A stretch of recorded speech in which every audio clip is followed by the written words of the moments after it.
Yo, yo, yo, welcome to another episode of the Culture Controversial Podcast. I'm your host, Simply Nicholas 87. I got my co-host D Ron and T Hard. What's up, fellas? How you doing? What's going Good, on? man.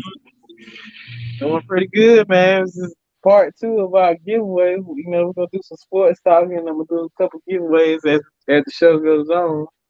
But for all the new people out there, y'all go ahead and hit that subscribe button, hit that like button, and also share the content, man. We on the road to 150. So we can't do it without you guys. So Five. Yes, sir.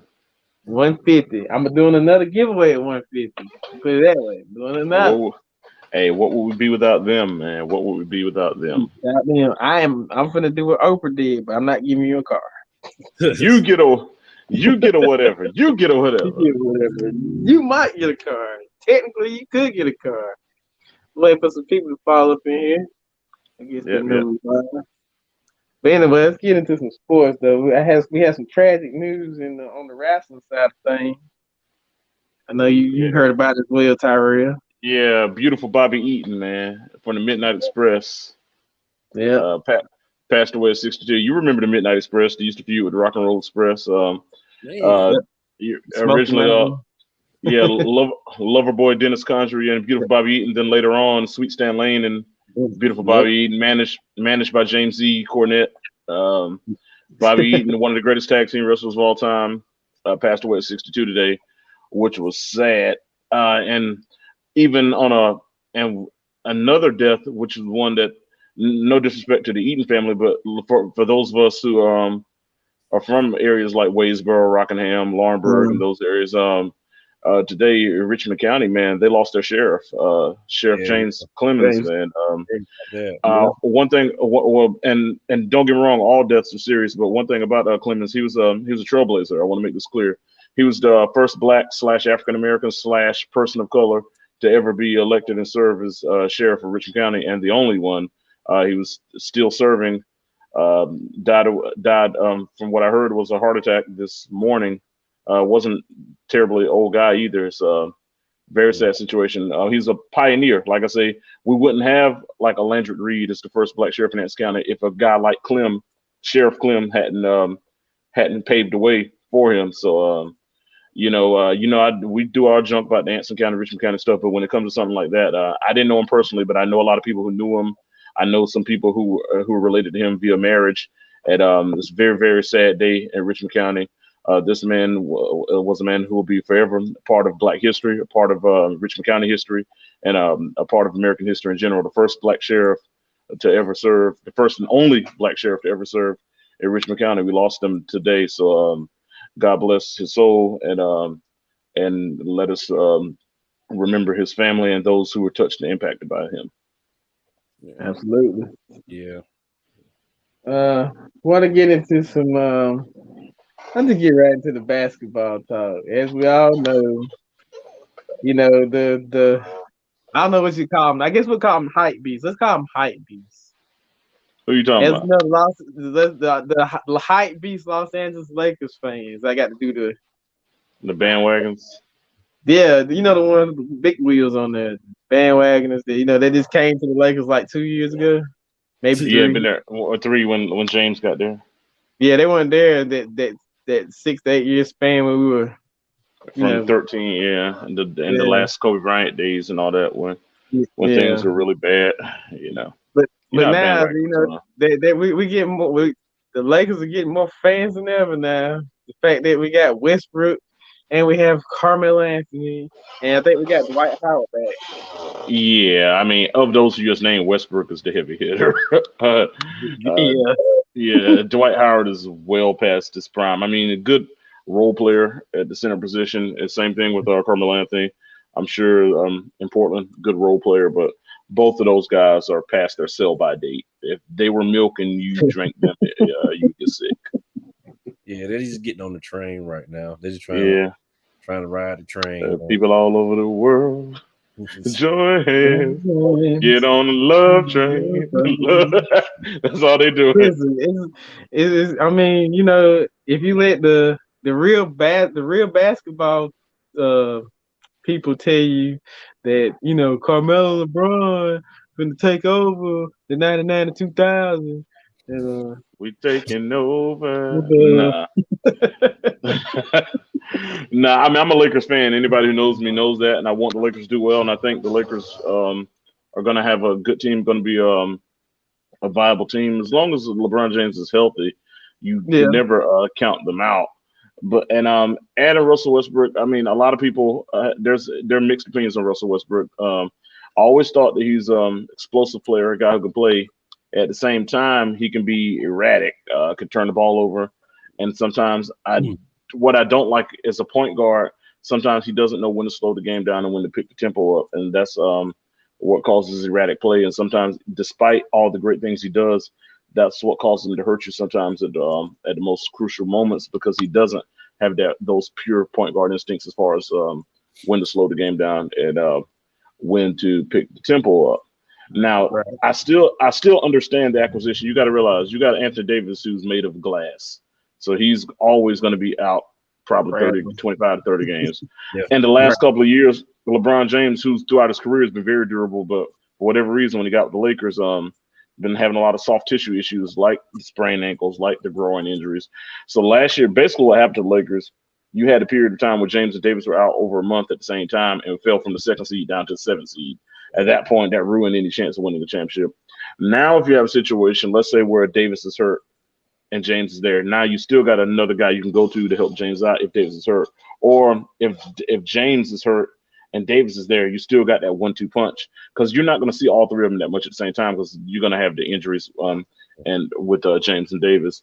And furthermore, if they both get hurt at the same time, let's say if they both are hurt and out 10 games at the same time, with Westbrook there, he could still if there are 10 games where he's by himself, you're gonna win some of those games. You might win 5 of them. He went 5, I get it. Just like he did it in Oklahoma. He did it in Oklahoma City after Durant left. So so if you got to see, but like now, like with the Lakers situation with Davis and James were both out for an extended period of time, they were just streaked. So I get the acquisition because at least it gives you another explosive option to go to when there are injuries and stuff. So I get it. Yeah, I agree. I think I see it's a playoff team. Oh, absolutely, it's a playoff team. Now, as far as like everybody's picking in to win it all, I can't say that because then I mean, to be determined. Maybe 4. While it looks good, it's not gonna be. It's like you said, injuries. That train can be real early. I question the depth as well. They got a lot of older guys they got to for role players, like when you bring in a Carmelo Anthony, Wayne Ellington, who nice hat. Wayne Ellington, who I haven't thought much of since 2009 when he was in North Carolina. Didn't even know he was. I think he played with Lakers one time before in some of the dog days a few years ago. I think so. I think he had a cup of coffee there. During some of that time when the Lakers were trying to find a way. Who else they signed? Trevor Ariza. That would have been a great signing 5 years ago. Trevor Ariza. He played with Lakers. That's a good signing. I'll get that in a second. He won it back in 2009. Well, he was there when they won the 2009. Yes, he was. Houston. The UCLA legend Trevor Ariza. Now the signings I like. Kendrick Nunn and Malik Monk, those are excellent signings. Monk, I don't know why Miami just let Nunn go. Nunn was like the starting point guard, so I don't. But thank you, Pat Riley, former Lakers head coach Pat Riley. Thank you for that. Like they don't realize that Nunn actually did pretty good in that playoff series. I mean, and Malik Monk finally he'll be unchained. I think playing around James, playing around Davis, playing around Westbrook, he's going to get a lot of wide open shots. And think about it, we know that Monk can fill it up when he gets the green light. He's had games where he had like 35, 36 points before, even last year. And he was playing with a coach who intentionally tried to hold him back, who had him in the doghouse from day one. I think now he's going to be in a place where he could be free. You were able to keep Taylor Horton Tucker. I think those three guys are going to have to be three guys you from your second unit that you're going to have to feature more versus some of those older guys because they're the guys who have the legs.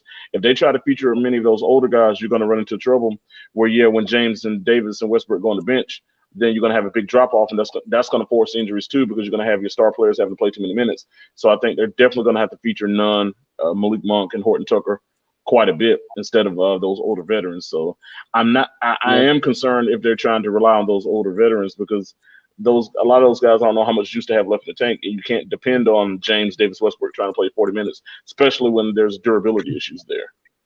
And you definitely can't rely on Melo playing 40 minutes. Well, I mean, pass the sell by date. He's just around at this point. Yeah, he's just around. I guess he's just there for the ring.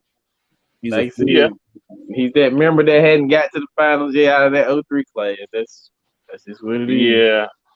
I think at this point he's just ring chasing. Yeah, I just took my talents to somewhere that at least, but I'm not saying he's not a contender, but I'd have went somewhere. What, Brooklyn? I will. I mean, that's where, because it's like Brooklyn's that team in the East that's the bandwagon joint, and the Lakers are the one in the West. So I mean, but we know that Brooklyn can be beaten. So yeah, I mean, yeah, they lost, and I know someone might say, well, Irving was there, but they had Harden. Harden's supposed to be a superstar. Durant is a superstar. The duo of Harden and Durant should have been enough to win a Game 7 at home. So I mean, seems like that. well, Harden always chokes. That's the thing. So he's a folk artist. Yeah, and anybody can be beaten. So let's make that clear. Like if a team that went 73-9 and lost in the finals, they'll let you know that anyone can be beaten. So yeah. It's like the value of they underestimate. Like, we 73-9. This is gonna be a cakewalk. Then you realize you did that one game away, you slack off, and then it's just like the momentum just shifts over. Kind of like Phoenix. Phoenix had 2-0 lead. They should have been able to put their foot down for the next 2 games, and they should have swept. They should have probably swept. No, I wouldn't say they should have swept the matchup. They didn't outmatch him to the point where they should have swept them. I always said they won the first 2 games at home. That happens a lot, and lots of times the way you get calls and stuff at home, just like when the first time Dallas and Miami played against each other, Dallas won the first 2 games at home. Even way back when, back in the 70s, whenever 1977, when Portland and Philadelphia played. Philadelphia won the first 2 games in Philadelphia. Then Portland came back and won 4 straight. That happens sometimes. With the matchup between Milwaukee and Phoenix, I think that was an even matchup. The difference is Milwaukee's best player was better than Phoenix's best player. And that, I guess you want to say if Devin Booker was the best player. Devin Booker is not a franchise player yet. He's a good player, but he's not a franchise player. And I don't think it's fair to have to rely on the legs of a 36-year-old Chris Paul. So, it was one of those things where I thought they were kind of evenly matched. Phoenix won the first 2 at home. Milwaukee won their next 2 at home. Closely contested game. Game 5, Milwaukee came away with that. And then at home, their best player could smell it because Phoenix led a good portion of that game. It was a tight game that went down to the wire. Their best player just wasn't going to allow that to slip away when they had a chance to clinch it at home, and that's what happened. That's just the way the ball bounces sometimes, man. Yeah. Yeah. Let me read what this down here. Don't forget. Oh, that's you. I thought some of our fans we're competing against the Hall of Fame game tonight. Oh yeah, we are. We definitely are competing. I don't know why. Thursday night wars. I don't understand why. Last week, the Hall of Fame game, most of the time the starters might play a series, if that. Most of the time they play nothing. So Cowboys and Steelers. Or start at 7. I have no idea. But Cowboys and Steelers. Don't watch it. Come over here. If you don't want your coach all up in the video. you shook night now. Yeah. come over here to Coach the Controversial Podcast. We'll take it. I ain't got no reward to do that with. I need a big red suit or something. Coach the Controversial CC. Yeah, the 2 C's, yeah. No, I don't do that because he might have some. Oh yeah. Hey, I got on neutral colors, so I'm good. Oh yeah, you got orange. I got on black. Yeah. I got on Bearcat orange. Yeah, you say. I got light blue on. Baby blue. Baby blue. There you go. He got baby blue to rep his baby. Speaking of the Hall of Fame, I'll go get into that topic. There was one that we talked about a couple episodes ago. How do you feel about the way that you get in the Hall of Fame now? Like the requirements of getting into the Hall of Fame. Do you think they made it more easier now, or do you think it's a lot harder? I wouldn't say that. Most of it is how well does the media like you. Well, like for example, T.O. didn't have no business waiting 3 or 4 years to get in. It's just because he wasn't Yo, liked. what's up, brother? I think it's always been a popular. Don't get me wrong. You got to have some criteria. I mean, the thing is, with the eras, how the game is played, it's kind of hard to measure. Like I said before, you take guys like John Starworth and Lynn Swan, and if you look at Yeah. their numbers, you would say there's no chance in hell they deserve to be in the Hall of Fame. But those two guys were starting wide receivers on 4 different Super Bowl teams and contributed to those Super Bowls. And they played in an era that was run heavy. And so when you look at the culmination of it, when you look at the contribution to winning, and you look at the production in the big games when they were needed, you could say that they always played well and played big when you need them to play big, and which contributed to 4 Super Bowls, which is why they're in there. Then you could take someone like Steve Smith Sr., who I do think will eventually get in, but he's not going to be a first ballot guy or anything like that. No. But if you look at his numbers, man, they got over 14,000 receiving yards, something like 5th or 6th all time, something along those lines. Never played in a pass-heavy, prolific offense. Played the majority of his career with Jake Delhomme, and then played a little bit with Newton for a couple of years. Then finished off with Joe Flacco. He never played in on the greatest show on turf or anything like that, but still have the numbers to reflect that. But the thing about it, he was never viewed on the national forefront in the same way a Randy Moss was, in the same way a Michael Irvin was. And I'm naming guys who won Super Bowl and guys who didn't. So we're just talking about the player, the individual. He wasn't in that national forefront like that when he was in Carolina. So sometimes when you're not in the forefront like that, you get left behind when it should be based on your resume. If you look at the resume of Steve Smith, he has a Hall of Fame resume, but I feel like he's going to wait a while because during the prime of his career, he wasn't in the national spotlight. And that's the part I don't like. It's not the criteria that bothers me. It's the inconsistent. Let me say this. It's the inconsistency of the application of the criteria. Let me say that one more time. It's the inconsistency of the application of the criteria. So we're saying this is the criteria, but we're not going to be consistent on how and when we apply it. And we apply it based on how well known someone is, how popular someone is, how well we like that person. And that's when the politics get involved. And that's what I don't like about the Hall of Fame process. I'm not like you, man. It's now, I mean, I don't know who actually votes on it, but I think from what I heard, the Associated Press. Associated Press, yeah. And see, they shouldn't even be doing it.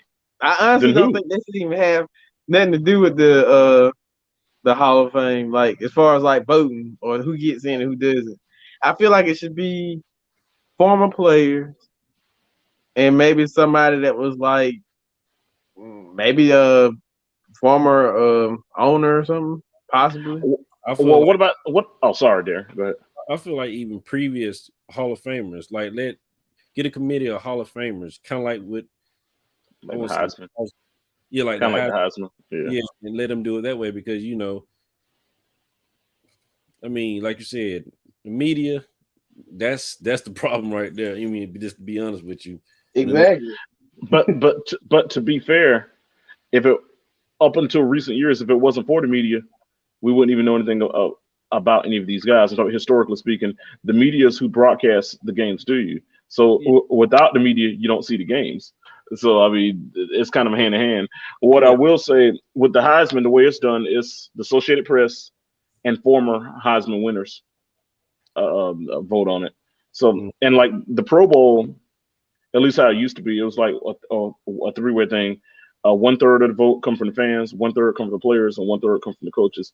I could see it being some kind of mixed thing. Like let's say a third of it come from the Associated Press, a third of it come from the current living Hall of Famers, and maybe a third from retired players or another entity, something like that, to where you get multiple points of view on it. Then it's not just one singular entity with one single bias. So I agree in theory with the concept that you speak of. Yeah, I mean, yeah, it's just one of those things. Like the format now is very unfair to a degree, but like you said, we don't get to know some of these guys from the past. Like you said, even like you said, they were very big contributors to these past teams, like in the 70s and 80s, like that. That like I said, didn't have the numbers like Steve Smith had, but also like you said, at the time when Steve Smith played with the Panthers, we're not known like we are known now to a degree. Right. Cam be honest with you, Cam put us on the forefront of how we are looked as a team. We was a boring team in the NFC South until Cam just brought that electricity and He brought national attention to the franchise yeah, because he was I a agree polar with that. He he was a definitely polar did. he was a polarizing figure. Even coming out of college, first, which hence why he was first pick in the draft, and so he was already like a national brand when he came here. So wherever he would have gone, that would have brought national attention to. So when he came to us, that brought that national attention that you speak of. And so even that year we went to the Super Bowl, it's like crazy. I was listening to a song where I heard Fabulous say, "I'm dabbing on him like a panther." It's like yeah. you're hearing rappers, or just like even though Norman had already been released at the time it was recorded, when Jay-Z's like, "I'll be speeding through life with no safety belt, 1-on-1 in the corner, and no safety help. I perform like Josh Norman." I'm like, you're hearing guys talk about you're hearing famous rappers make references to the Carolina Panthers, and that was because of Cam Newton. You're seeing not Ti. You're seeing Ludacris standing on the sideline at Bank of America Stadium and stuff. It's almost like when you watch Lakers games and stuff like that, and it's like, man, you're seeing these people here at Panthers games covering the Panthers and stuff like. You're seeing people like Young Jeezy. You're seeing Young Jeezy on the Panthers sideline. I'm like, I wonder that's why crazy. Future not go to no Seahawk game. That Say was what? I wonder why Future don't go to no Seahawk game. That's dirty. just Hey, it rains too much in Seattle. That's why. Yeah. Like, Sometimes. come on, man. I'm like, let's not do that. We're not going to go into that. That's a personal situation, and we're not going to get into their personal business. If we want to talk about Future's music or we want to talk about Russell and football, but I'm not going to get into any kind of personal vendettas or interactions between two parties. I didn't know they had one allegedly. Oh, I mean, I mean, come on, man. You're a man. How about like this, and I'm gonna keep it simple. When you feel like there's something out there that belongs to you, and somebody else getting to enjoy what you think used to belong to you, and especially when you enjoyed what used to belong to you, you don't want nobody else. Yeah, yeah. We're men here now. I'm about to say, like, I ain't gonna call no names, but somebody. there's somebody out there. She's married now, and I dated her for 4 years when I was in college and all that. If I mean, I don't got nothing against her husband or nothing, but I mean, if you ask me if that's my homie or nothing, I'm like, nah, he ain't my homie. I mean, he's enjoying who I used to enjoy. So I mean, there you go. So that Future and Russell thing, I don't care. I don't care how sanctified or how holy you are. You don't want nobody. Yeah, you're still a man, and you're still human. You still got an ego. So I'll leave it at that. Yes. Yeah, that's true. Come on, Nick. I'm sorry, man. This gets slipped. I'm sorry. Yes. Come on, man. There might be children looking at this. I'd be on the episode of Come On, man. Come on, man. Yo, on ESPN on NFL Live. I haven't watched NFL Live in like 5 years, man. Like I haven't watched NFL Live since the Panthers ain't been any good. So, last time 2017 would have been the last time I watched it. That's the last time the Panthers made the playoffs. I think last time I watched, that year the Panthers had like almost 3 or 4 primetime games on. They had 2. I know they had 2 on ESPN Monday night. Well, that would have been they went to Super Bowl. Well, we have during the era that Newton was there, we got a lot of primetime games anyway, just because of him. Yeah. Like you ain't getting them. Like we got one Thursday night game this year. I hate Thursday. I hate Thursday night football, man. Thursday night football is not. Let's talk about that if you don't mind, Nick. Let's go. Come on. We're talking sports talk, baby. Bring it up. They do all this talk and then messed up all the rules talking about player safety. You can't even sack a quarterback hardly now because of player safety. If they were that concerned about player safety, they ain't nowhere in the world they would let them guys play on Thursday nights. This is what Thursday night football does. So, for example, if you played that Sunday, right, you're not going to practice. You're not going to practice on Monday anyway. Mm-hmm. That's norm. You look at film on Monday. Tuesdays. Right. Then Tuesday you might practice a little bit. Right. If you got a game on Thursday, you're not practicing Wednesdays. You walk through. You're only on 4 days rest, 1 day of practice. So basically, that's why you got to cram like 2 weeks of practice. Well, basically 2 games in the 1 week. Basically, right. So basically, that's why I think have you noticed usually on Thursday night football between divisional opponents, like you'll see something like Titans versus Jaguars, Panthers versus Buccaneers, Chargers versus Chiefs, Patriots versus Jets. Name some more. I'm trying to Vikings versus Packers. Those are the type of games you typically get. You're typically not going to get the Seattle Seahawks versus the Miami Dolphins on Thursday night football. Because you're not going to get a crossover. Because with AFC, NFC opponents, inter-conference opponents only play once every 4 years. So that means they're unfamiliar opponents. Whereas a divisional opponent, typically you got some familiarity there. So it's not like you kind of know their tendencies, especially if they got the same coaching staff and similar personnel from the year before. There's already familiarity there, so it might not be as bad. What bothers me about it is also the risk for injury. You're talking about that short turnaround time. Now, on the flip side, you get extra days off, but still that doesn't mitigate the risk that you're presenting to those players from having to turn around and play Sunday, especially if you played on Sunday night. That's even worse. I've seen that happen where you had a team that played on Sunday night and then have to turn around and play on Thursday. If Goodell and them were really concerned about player safety, they wouldn't even allow something like that to happen.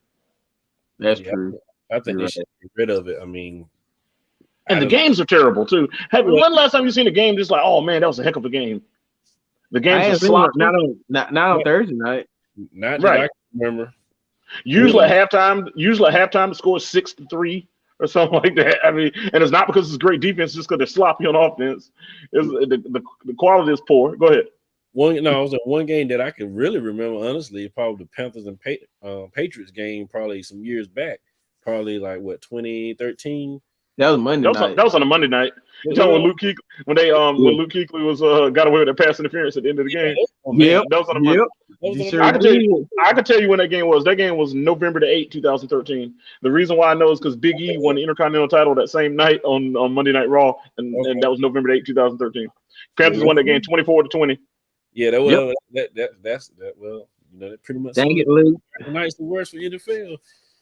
That just that's like, I'll never forget that game. Yeah, but Monday nights always have good games though, because it's typically like sometimes.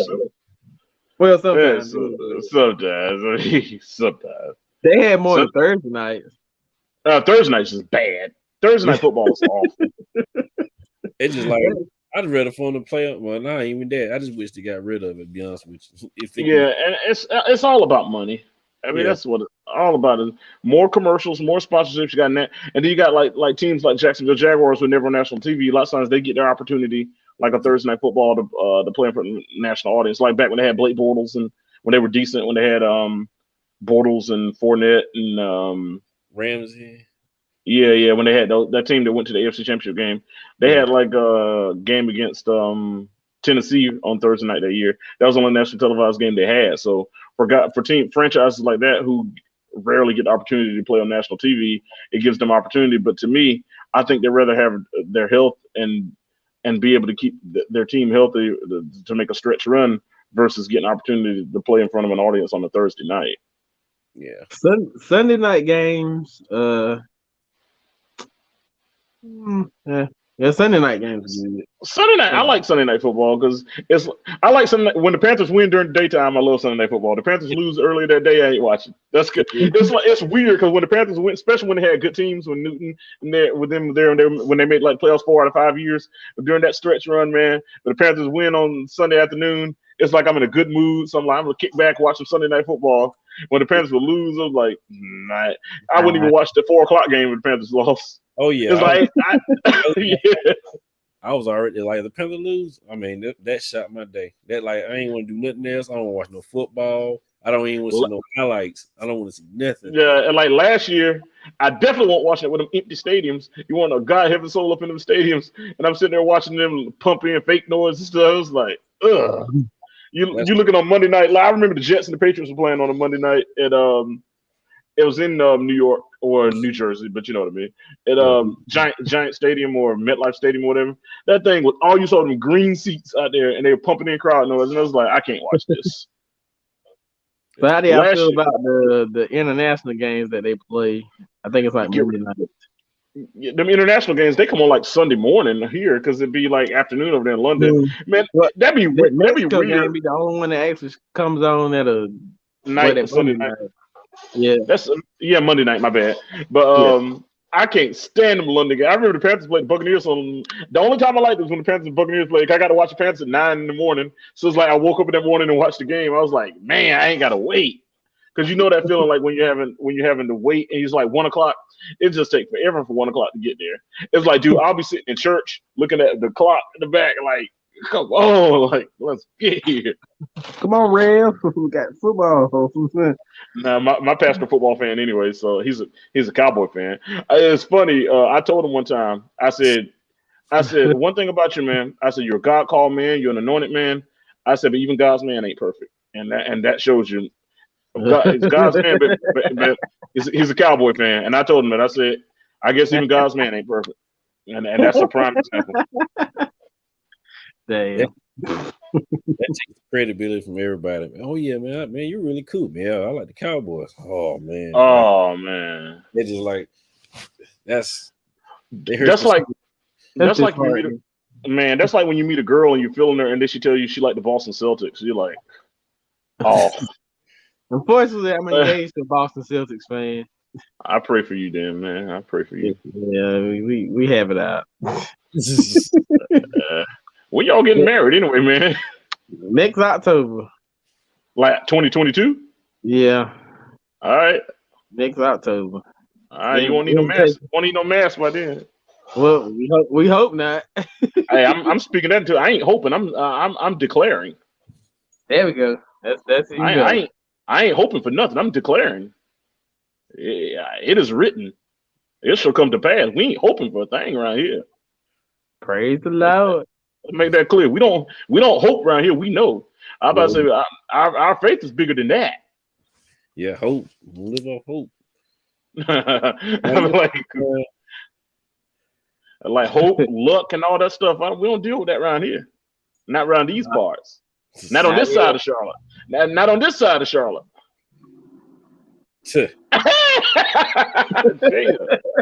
Oh, it then got the Killer Cam gear on. I didn't even watch the thing, but I know what that's a reference to. Listen, man, I don't even care if it's not about sports, but let me tell y'all, man, that was embarrassing. That man killed them by himself. Well, Jada has a big enough catalog where he doesn't need Styles and Sheik anyway.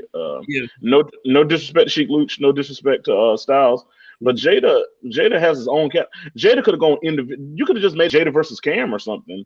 Because what I didn't like, I didn't watch it, but I'm talking about the whole concept. And you and I kind of went back and forth about this already, Nick, on Facebook. Yeah. When they made it Dipset versus the Locks, why not make it Dipset versus D Block then? Because the diplomats at the time in their heyday, they were a label, they were a subsidy of Rockefeller, which we all know is under Def Jam. We ain't even dealing with Def Jam. Let's just deal with the labels, not the distribution.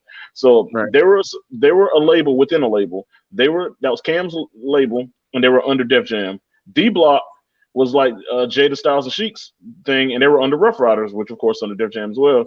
So if you're gonna do it like that, then it should have been D Block versus Dipset, right? Or the Dipset, whatever you want to call them. Not the Locks, because the Locks were just a singular act. Yeah. Dipset was an entire label. Like you had like of course you got Cam, you got Zeke and all that, but it's not like they were just. I mean, they did the diplomatic community and all that, but that was more like a compilation thing, like MMG. That's an entire label, a subsidy, not just one singular act. So, and the thing about it, they didn't even compete in the same era. The Locks The Lock started out with Bad Boy like in the late '90s, and 90s, then yeah. with Rough Riders in the early 2000s, and then that's when they split. Jada did his own thing. Kiss of Death came out like in '02, '03, something like that. 01. Oh Yeah. yeah, right. Would Knock Yourself Out and all the stuff on it. We gonna make it. We gonna make it. We gonna make it. Yeah, all that. That was like 2001. That's 20 years ago. Yeah. Dipset started hitting. Well, Cam had been around for a while, but the whole diplomatic community dropped like in '04 maybe. Oh, Like 04, 05. yeah, something like that. And then that was around time Cam had Get 'Em Girls and stuff out at that time. Yeah, that was.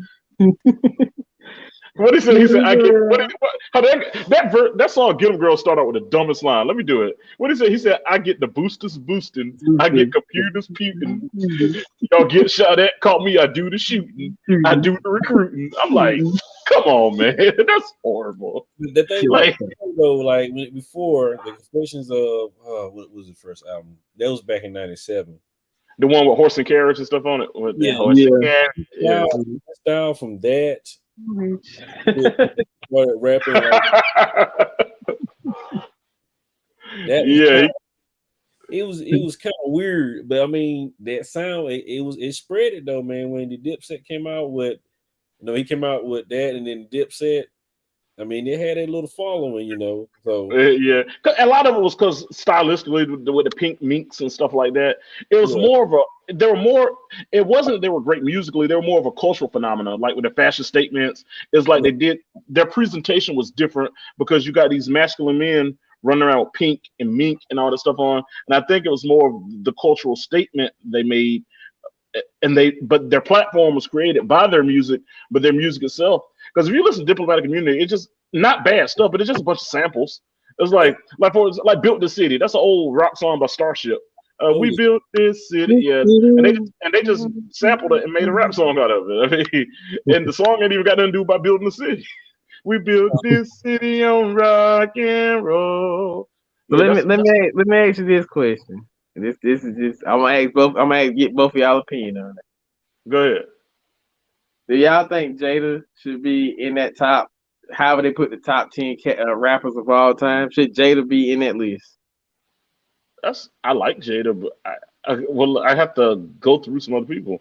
I like Jada a lot. I saw Jada perform CIAA week in 2020. Actually, I just stood feet from him.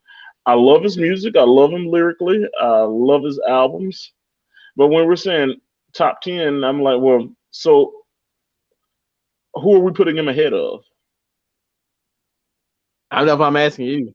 Like for example, you got so many eras you got to go through. Like for example, do you put because when you look at the era of yesteryear, you might say, well, this person might be more accomplished today, but you got to look at if someone was a pioneer and they paved the way, you have to give someone credit for that too. So like for example, like we know a guy like Biz Markie wasn't a great lyricist. God rest his soul, just died a few weeks ago, but still he was kind of in that line of pioneers. He and guys like Big Daddy Kane and all them, that whole crew, they were still guys who set the stage for guys to come after them. When you think of, I'm trying to think, like even guys like UGK, for example. Yeah, Bun. At the top, yeah, Bun and Pimp, especially Bun. Well, Pimp too. I love them both. God rest him. At the time that they came along, you didn't have this big national scene out of Texas. But the way I look at it, but when Texas hit that national stage in the mid 2000s, when guys like Mike Jones and Paul Wall and all them, Slim Thug and all them were Chameleonaire and all them were coming out. That was wonderful, but none of that would have been possible if people like Bun and Pimp wouldn't have set the stage for them. So when you're coming up with top tens and stuff, you can't just solely base it on the quality of music. You also have to base it on the impact the artist had. So I love Jadakiss and I think he's a great artist. But when we're talking about impact, is there any notable impact that he had on the grand scheme of hip hop? So let's say if he never would have even came through, let's say if he was never that pilgrim passing through, he never came through. Would the state of hip hop be any different or better or worse if he never came through? And so that's how I kind of look at it like that. So and I know it's cliche when people talk about Tupac and all that, but I'm just using him as an example. You could still you can still speak on the impact that he had, because you can say in the mid '90s he took hip hop from like a localized, racialized genre, and was able to reach the even pop sector. It's like Yeah. right, like when you're seeing him and Snoop Dogg when they on the set of MTV where they're shooting behind the scenes of the video and stuff. Yeah, America Most Wanted. Yeah, Two of America's Most Wanted. Yeah, when you seeing that, nothing but a gangsta part. Yeah, when you're seeing that, you're speaking of impact. Even with his counterpart, Big, and I know these two are cliche. I'm not trying to hammer a cliche, but still, when you're looking at the impact, just that whole little war or feud was something that put hip hop, that helped elevate hip hop to a national cross genre stage. So it became where hip hop with that, it wasn't just hip hop alone. It was just it's where hip hop was put on the same level with all other genres from a national coverage, an international standpoint, and it helped globalize it. Just so when you look at the impact someone had, when we'll pick one. Then if you go like back in the past, I'm trying to think. Even like the Sugar Hill Gang, Rapper's Delight. Like we know that song didn't make any sense, and we know the song has zero substance, and we know there's not much to that song, but nevertheless, that song was kind of one of the first anthems of hip hop. It was a hip hop anthem, and it was an anthem that announced to the music scene that, hey, this is our genre and we're here. I'm not saying it was the first, but I'm saying when you talk about major hit, like when you think about the pioneers of hip hop, you think about the infancy days of hip hop, and you think about signature songs that put hip hop to the forefront. One of the first songs that you think of is Rapper's Delight. That's one of the songs. So when you think of Rapper's Delight, you got to think of the artist. And so when you think of the artist, the Sugar Hill Gang, you still have to look at the impact. They were the ones who basically commercialized gave us a flagship song for the introduction of hip hop. So you still have to consider that. So to answer your question, even though I've beaten around the bush quite a bit, do I think Jada's top 10? If you're just talking about pure talent and the ability to make good music, of course you can make the argument. But when you look at the culmination of things, including the impact, I don't see top 10 impact. Okay. I mean, I ain't got no. I just get your opinion. I was just seeing a lot of people put that. Oh, Jada should be top 5 all time. That's why I asked. Definitely not top 5. Personally, I don't think he's top 10 all time, but he's in the discussion to be like top 50. Like I put like this. I could see him one day. I think he's worthy of being in the Rock and Roll Hall of Fame because that's the Music Hall of Fame. I could see him one day in the Rock and Roll Hall of Fame one day, or at least I can say he's worthy of that. I don't think he'll get that kind of accolade because he wasn't.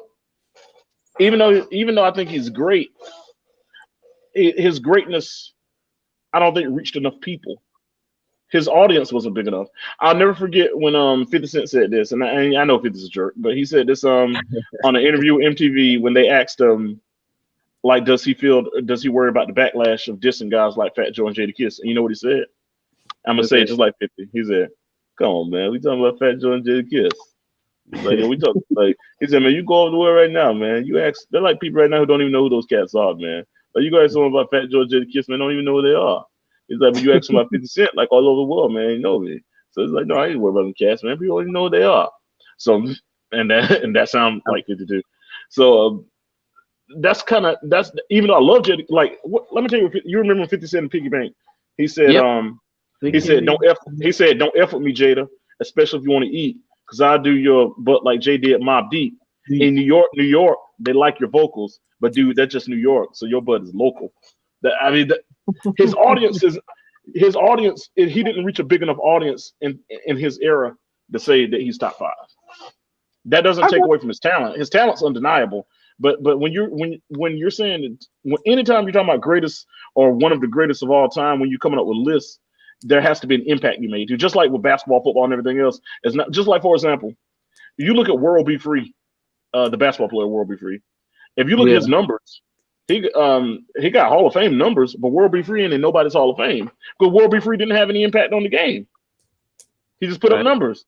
So that's kind of a way to look at it. It's like he was talented, He produced, but what impact did he have? If it wasn't for his weird name, we wouldn't even know who World Be Free is. Yep. Yeah. So there you go. I would say with Jadakiss, I mean, we say that the local part. Now, you talking about New York, that might be a different case on their top 5. But again, we talking about nationally, globally. Globally, yeah. Not he's not. I mean, for me, I'm a hip hop connoisseur. I'll put it that way. I know his talents. Some people think like, oh man, he got to be whack. But I mean, that's people that don't know hip hop to a degree of the art form of it, as I would say. I mean, he's the essence of what the art form is by just being lyrical, rugged, brash in how he delivers his message. But I mean, overall, like you said, the impact of how it affected it, and the thing that with hip hop, like say when you harped on Biggie and Tupac, they made it a pop culture. Like right, perfect word. They like I said, they made it where people in Germany, Tokyo, all these foreign places like that, I ain't gonna say the word idolized. Like, Michael Jackson had that following like in the 80s and 90s, like globally. The biggest musical entertainer of all time. But go ahead. Like these rappers are getting that same following just like he is. So like a Jada going to Tokyo and he's getting that following. No, he doesn't have that kind of acclaim. No, he doesn't have that cachet. No. But respectfully, I would say he's dope. Yeah. I mean, I'm not taking away from his talent. But hey, Darren. Yeah. Would you use the term pound for pound? I think if you added pound for pound to it, you can make the argument. Like if you say pound for pound, he's as good as anybody. If you did it like that, yeah. His talent, like I said, how he brings the essence to the art of rap. Now, ain't nobody messing with him. That I mean, I put it this way. Okay, let's say this. Do you think anybody want to go up to him in a rap battle? No. Typically, no. No, he's too good for you to come at him sideways in a battle. Yeah. Now that's in that aspect of it. In people in the rap game or the hip hop, he's respected. I will say that, but rightfully so. Yeah, but him outside of rap, I mean, he's not the guy that you would know outside of rap. Right. I mean? And when you're talking, and that's the point I'm making. When you're talking about someone being top 5, top 10, or whatever, when you come up with superlative lists, your audience got to be broader than your core. It's like you can't evaluate it based on how you're received by your core audience. It also has to be based on were you able to reach an audience outside of your natural habitat. Yes. And I agree with you wholeheartedly. Like I think just as far as talent, he's as talented as anyone to ever grab a microphone. But at the same time, you're talking about the impact, the audiences reach out, who hears him, and the cachet he has beyond his core audience. It's not there to the point where you can say when you're talking about top 5 of an entire genre like that. Yes, absolutely. Like and going back on what you said, like no matter what style of music you listen to, you know who Michael Jackson was. Yeah. You know who Elvis Presley was. Yes. You know who Madonna is. Absolutely. You know who Beyonce is. Hater or lover. You know who Beyonce is. So even Rihanna, I'm not a Drake fan like that, but you know who Drake is. I'm just using that as an example. There are certain people you know exactly who they are. Even when it comes, for example, even when it comes to DJs, everybody know who DJ Khaled is, but not everybody know who DJ Premier is. But don't get me wrong, that's not DJ Premier is one of the greatest producers. I love DJ Premier. I love Gangstar. So they don't know about Guru and God rest Guru soul. Yeah. But when it comes to Primo, like I'll take just from my personal taste. I think as far as DJing musically and everything, DJ could run Primo can run circles around Khaled. But when you talk about impact and audiences reach, Khaled's globally known, and the average Joe don't even know who DJ Premier is. So I'm just using that as an example. And Premier has his footprint on a lot of these major artists that we know as of today. I mean, in early time, like he touched some stuff with Jay-Z. Of course, he input with Gangstar. So like you said, Premier is probably not known like a DJ Khaled. So this is right. But when it comes to to me personally, when it comes to quality, DJ Premier is a pioneer. Like when you think of that era when you had the rapper slash DJ Premier, Jam Master Jay, even DJ Jazzy Jeff. Yes. Even you got a lot of kids right now don't even know Will Smith was a rapper. Right. And Will Fresh Prince. They don't know who Prince is. They know Will Smith. Only thing they know about Fresh Prince is the one of Bel Air. But the thing about it, if you go back, people who listen to music during that time, DJ Jazz Jeff and Fresh Prince had quality music. Stuff like Summertime, stuff like Brand New Funk and all that. They had like what a Will. I'm gonna give you a Will lyric. It's out of the ordinary. It's something extraordinary. You know what I'm talking about with that James Brown sample. Yeah, that Brand New Funk. Yeah, that's Will Smith. People forget about that. He was actually a dope lyricist. I mean, he was dope as far as lyrically in that time in the late 80s and 90s. He was dope. He wasn't exactly. He wasn't. He wasn't vulgar, but you don't have to be vulgar to be great. People don't realize the DLC, for example, Protege and NWA and Dr. Dre and all them. DLC's first album, No One Could Do It Better, was his only album because he lost his voice. That album, that album does not have a parental advisor on it because it doesn't have any. It's not explicit. This is a guy from Dallas, Texas, who was representing the West Coast. I know he's from Texas, but he repped the West Coast, Compton, and all that. He was a protege of NWA and Dr. Dre, Eazy, and all those guys who very much so didn't shy about vulgarity in their lyrics. And if you listen to the formula, he goes that whole song without cursing. I mean, the formula is one of the greatest lyrical performances I've ever heard. Yeah.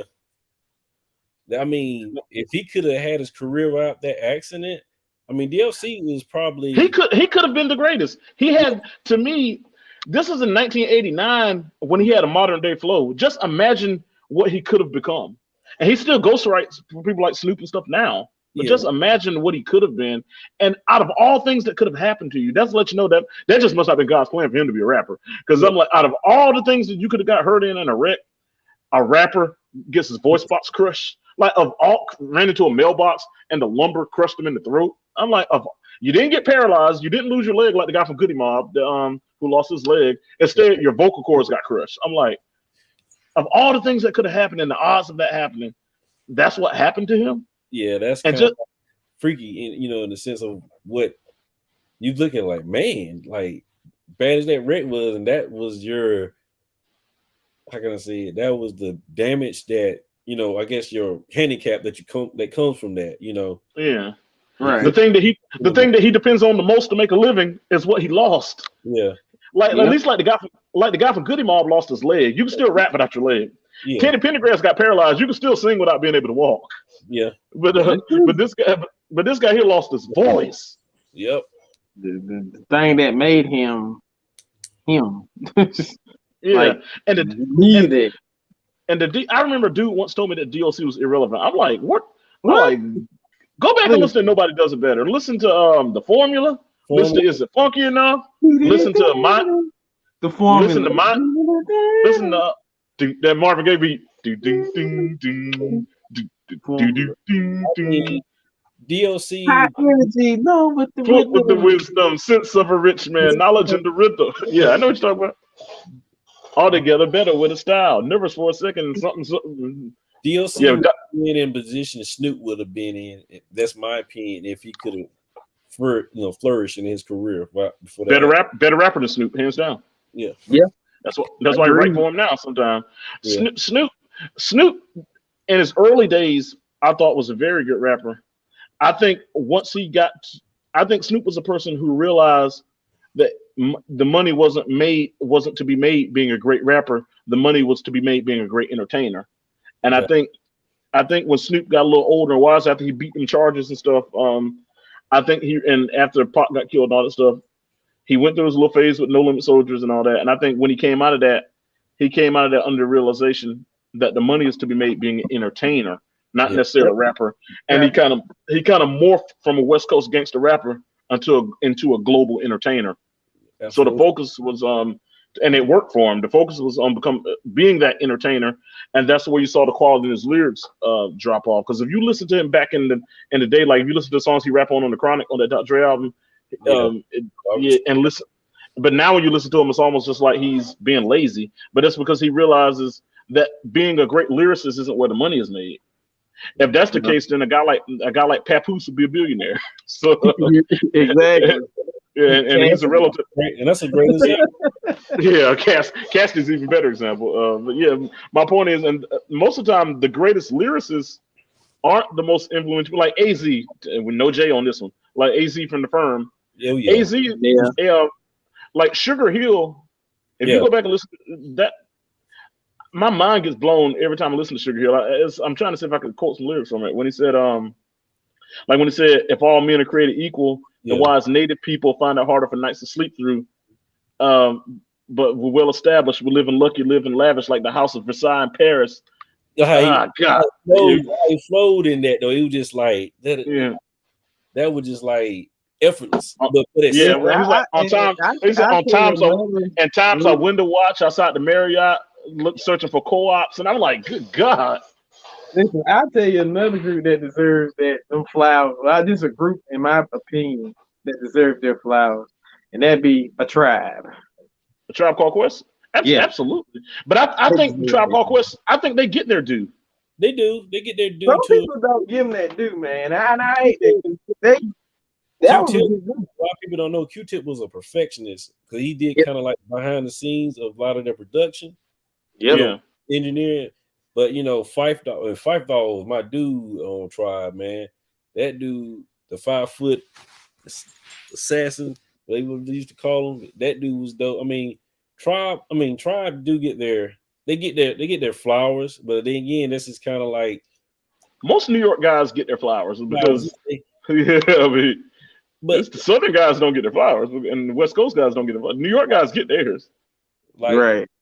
Outkast is probably the only one maybe out of the South. And that's because I agree, and that's because later on when they became pop stars, Yeah, if the thing about it, Ice Cube get there, not Ice Cube, good God, Outkast. yeah. Outkast gets their acclaim, but it's not based on their old. It's not based on their Southern playalistic Cadillac funky music stuff. It's based on Hey Ya and stuff like that. It's based on the speaker box and the love below. Yeah, that's what it's Out of based on. Wild. Think Yeah, on probably was the album that went in that direction. Yeah, it was the one that kickstarted that direction, that creative direction of what you're referring to. So when people think of Outkast, they're not thinking about all the players playing from far wide, rocking afros and bread. They're not thinking about that. They're not thinking about you better go get the hump about your back now. Just shoot games in the form of story rap now. It's like that. Now, they're not listening to that. They're not even listening to AT Aliens or none of that. Quimini or and all that. It's all that West Savannah. similar to Snoop Dogg. They realized the money wasn't to be made being great rappers / lyricists. The money was to be made being great entertainers. Because the thing about it, I know this sounds bad, and no, I can't rap, but people who are in that sphere, anybody can rap and drop verses and freestyle, but not anybody can make songs that you can remember. Yeah. Like, a prime example, we'll even use Cassidy for example, and I know Cassidy has some stuff with Swiss Beats and basically made for him. But Cassidy is a prime example, and he's not even. I don't even think he's that great of a battle rapper. I heard some stuff from him over the last 4 or 5 years. And like he ain't nothing to write home about. But my point is, he's known as just like, oh, he's just great lyricist. But besides Hotel and I'm a Hustler, and those were I'm a Hustler was a ready-made song that took a sample off of Dirt Off Your Shoulders, and so the hook was already made for him. Hotel, you got R. Kelly, who got his own issues right now. Got R. Kelly singing the hook for him. Aside from that, there ain't nothing that anybody else can quote from Cassidy as far as song-wise.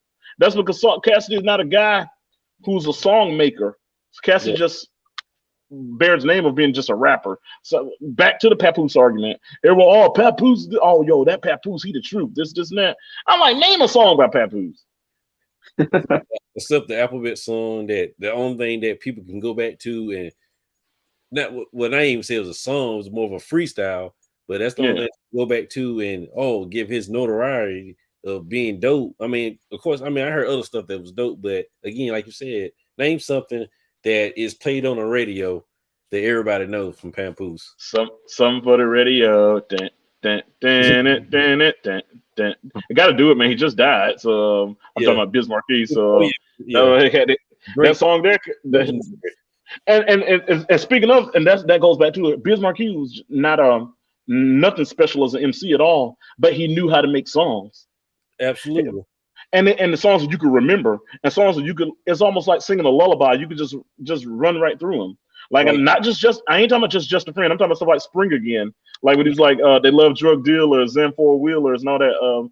If you listen to the Vapors, when I got another homie that's calm and plain, he goes by the name of the Big Daddy Kane. Yeah, it's almost like you can just flow with it. When Nobody Beats the Bee and stuff, he had songs you could just remember.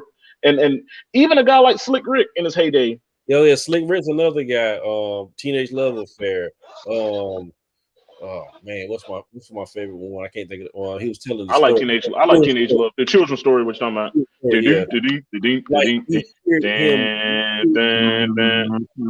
He rapping, you can visualize that whole because he's telling the story. You can follow the story. You can follow the plot. Yeah. A lot of rappers, they don't have a plot. They just tell you about how much money they got, how many cars they got, and how many girls they done bang. Yeah. But they can't tell you a story. They don't have a plot. That's why I love, even, and this is going a little off the rails, but like Gym Class Heroes, they actually can give you a plot. And I know they're not, they are hip hop, but not in the most pure traditional form. Yeah. They're more of in that same alternative space as a Bobby Ray, what's his actual name? B.O.B. Like in that kind of space. But Travis McCoy can spit. Like we'll take what Travis McCoy is the front man of Gym Class Heroes. What's up, baby? What's going on, big dude? So when you take Travis McCoy, you can still follow his plot. Like there's so many rappers out there. It's like I'll tell you, even a guy like that we don't hear about as much. He's at The Game. When you listen to The Game, hate him or love him, the dude got a plot. Hate him or love him, no pun intended. Hate or love it. Game has probably been one of the rappers. I wouldn't say the term underrated, but he can put out quality songs. I mean, when he's focused. Oh my God, yeah. Like I like. What about Buster? Hit or miss. Buster hit or miss. Buster can tell a good story. I'm not gonna say when he wants to. Buster's one of those that I think Buster's a good entertainer. Yeah, so he knows how to grab your attention. As I was I agree. I want to go back to The Game though, because like for example, even like The Game's first album, like even the documentary. Yeah, that album. And I know 50 Cent had a heavy influence on it, but that album truly was a documentary. It's like when you listen to him, he's telling the story. Like if you listen to Start From Scratch, when he said, "If I could start from scratch, I wouldn't change this. Same red bandana, same 4/5, same G-Wagon, same hood rat chick." Yeah, they talking about a little hip hop, man. Just a little hip hop. Same telephone booth, same connect, same dog food album banging in my tape deck. Homie, if I can make 94 today, I tell Easy and Dre to bring back NWA. Would have told Puffy not the something in Atlanta. Would have told Pop the Big about the Rampart scandal. Yeah, like or even the song, the documentary, like West Side Story. Like even if we go to his mixtape, if you listen to Bang Along, that whole song is just a lullaby. So I mean, there's always a plot when you listen to The Game. He's always people going about his name dropping and all that, but you know where you're at from the beginning. With Tony Yayo, that's all right. Yeah, I love Running. I Don't Need Your Love. I put that in my story a couple weeks ago. With J. Cole. Pray. You talking about with The Game? Yeah, you got that on Jesus Piece. Yeah. Shit, ride or die. Like even them, make home cooked meals every evening. Start stripping on the side. Now I'm tipping on the side. Jesus Piece was a good album though. Yeah, that was a good album. That's probably one of my favorite albums besides the documentary. Be honest with you, like the Doctor's Advocate was a good album too because you could feel his hunger. That was right after the whole G Unit stuff happened, and when he was left almost naked, and he had the production like he probably got. I mean, he had good. I ain't say it was bad, but it wasn't like the same like he had with Well, documentaries. here's the difference between the documentary and the Doctor's Advocate. The documentary, you could tell it had that G Unit influence, Yeah, and Dr. Dre had a heavy presence on it. The Doctor's Advocate sound more like a raw West Coast yeah, 1989. Like yeah. if you ever heard the song Compton on there, it's produced Oh by Will yeah, I Am. Like yeah, ding Yeah. ding ch, yeah, ding ding ch, ding ding ch, yeah. ding ding ch, ding ding ding ding It ding had the ding vocal. ding ding ding ding ch. The Gangster Book. Yeah, that was Mhm. that sounded like an old West Coast classic. Yeah, Yeah, go a little bit, Nick. I'm from Compton. Yeah, yeah. That album had that old raw 1988 West Coast with your Raider hat on, with your black and silver and with riding on lowriders with the hydraulics. So it had that vibe to it. So to me, that album was an ode to the West Coast. And I say ode, if anybody listens, ODE, like ode to joy, or tribute to the West Coast. It was an ode to the West Coast. yeah, So it commemorated. That's why I didn't think LAX was alright. To me, LAX was too all over the place. It's yeah, like he didn't on LAX. I think he lost the plot a little bit. It had good songs on it, but then it had some songs that was like, yeah. What came Okay. after LAX? The Red album. That was straight. yeah, So, but typically speaking, there's always a plot. You know where you are at the beginning, and you know where you are when you reach the finish line when you listen to his music. yeah. Right. That's agreeable. I mean, Game is one of those. I think Game is one of kind of like the last dying breed rappers. I agree because he's kind of to hip hop like when Kevin Garnett, Kobe Bryant, Tim Duncan, and all them retired. No, they're not necessarily from that Jordan Barkley and all that era, but they were the era that came right after that, Right after and that, that yeah. and the toughness, the grit and the toughness that's associated with them isn't present in today's era. Today we're in that AAU era where everybody want to be best friends. I get the same sense when you make that comparison to hip hop. I look at even 50 Cent and all of them. I look at Game 50 Cent, that era, they were kind of the last of that Yeah. heavy, masculine, strong era. Whereas now, and I'm not trying to be a basher of saying all back in my day. I'm not trying to be like that. Yeah. But it's not. I got to word this right because I'm just guessing one listen. I want to keep my job. The cancel culture is real. You have guys now, and Nick, don't put no words in my mouth. I'm going to word this properly. All You right. have guys now who present themselves in such a manner that's significantly different from the presentation that we grew up seeing. And Yeah. and with such a presentation that doesn't align with the tradition that we know, when we see that, not only is that presentation with appearance, but that presentation is also with the music. And now the music has there are exceptions. Like I love Roddy Ricch. That's one of the young. I think Roddy Yeah. Ricch is a young guy. That. Let me first shout out the young guys I think are great before I rip into the genre and the era. I think Roddy Ricch is one of the young guys. I think he's the guy. I think he's the guy that can be the flag bearer for hip hop for the next 15 years. Yeah. He doesn't get caught up in drama. Roddy Ricch is a guy like that. Some people may have mixed emotions on it, but I think Kodak Black is a good artist. I know he's weird, but I think he has. He has a knack that he's misconceived a lot, but if you actually listen to a lot of his, I mean, I just listened to some of his older stuff before he became what he is now, and I mean, Yeah. he had I wouldn't say he's conscious, but he had a mindset to understand what he comes from and how he doesn't. To me, he's kind of what Lil Wayne was in 1999, 2000. Yeah, and I'm not saying that he's Lil, and I'm not that crazy about Lil Wayne, but I'm not saying he's had the impact of a Lil Wayne. But what I'm saying is, to this era, he brings a Lil Wayne-esque type vibe to him. Yeah, is what I mean by that. So I like Kodak Black. Same thing about Young Thug. He, in a different sense, also has a Lil Wayne-esque vibe to him as well. I know people. Yes, he's one of those that had that gives you that alternative presentation I'm referring to. But but at least it doesn't ruin the quality of his music. I think he's a guy that he's that has a lot of potential. Dope. I put it that way. Unique. Yeah. Uh, Like, Lil Baby is a guy who's evolved. When you listen to Lil Baby 3 or 4 years ago, I'm like, yeah. You listen to him now, you can see the growth.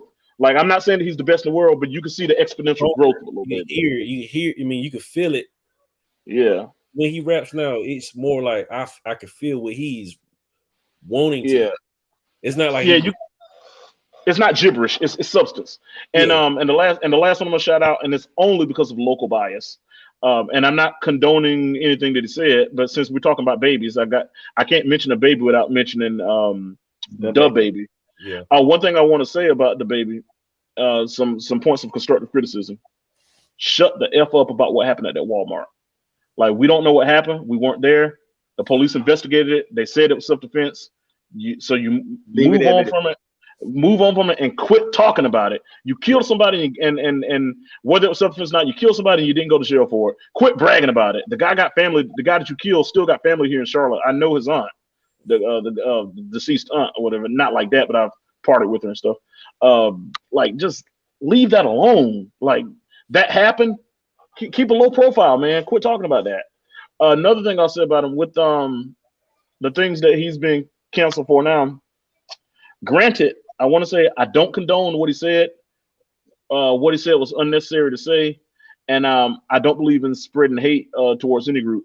However, the selective outrage that came from it is puzzling, given that hip hop is a genre that was built on lyrics that speak negative and speak the same kind of language that he spoke that created outrage.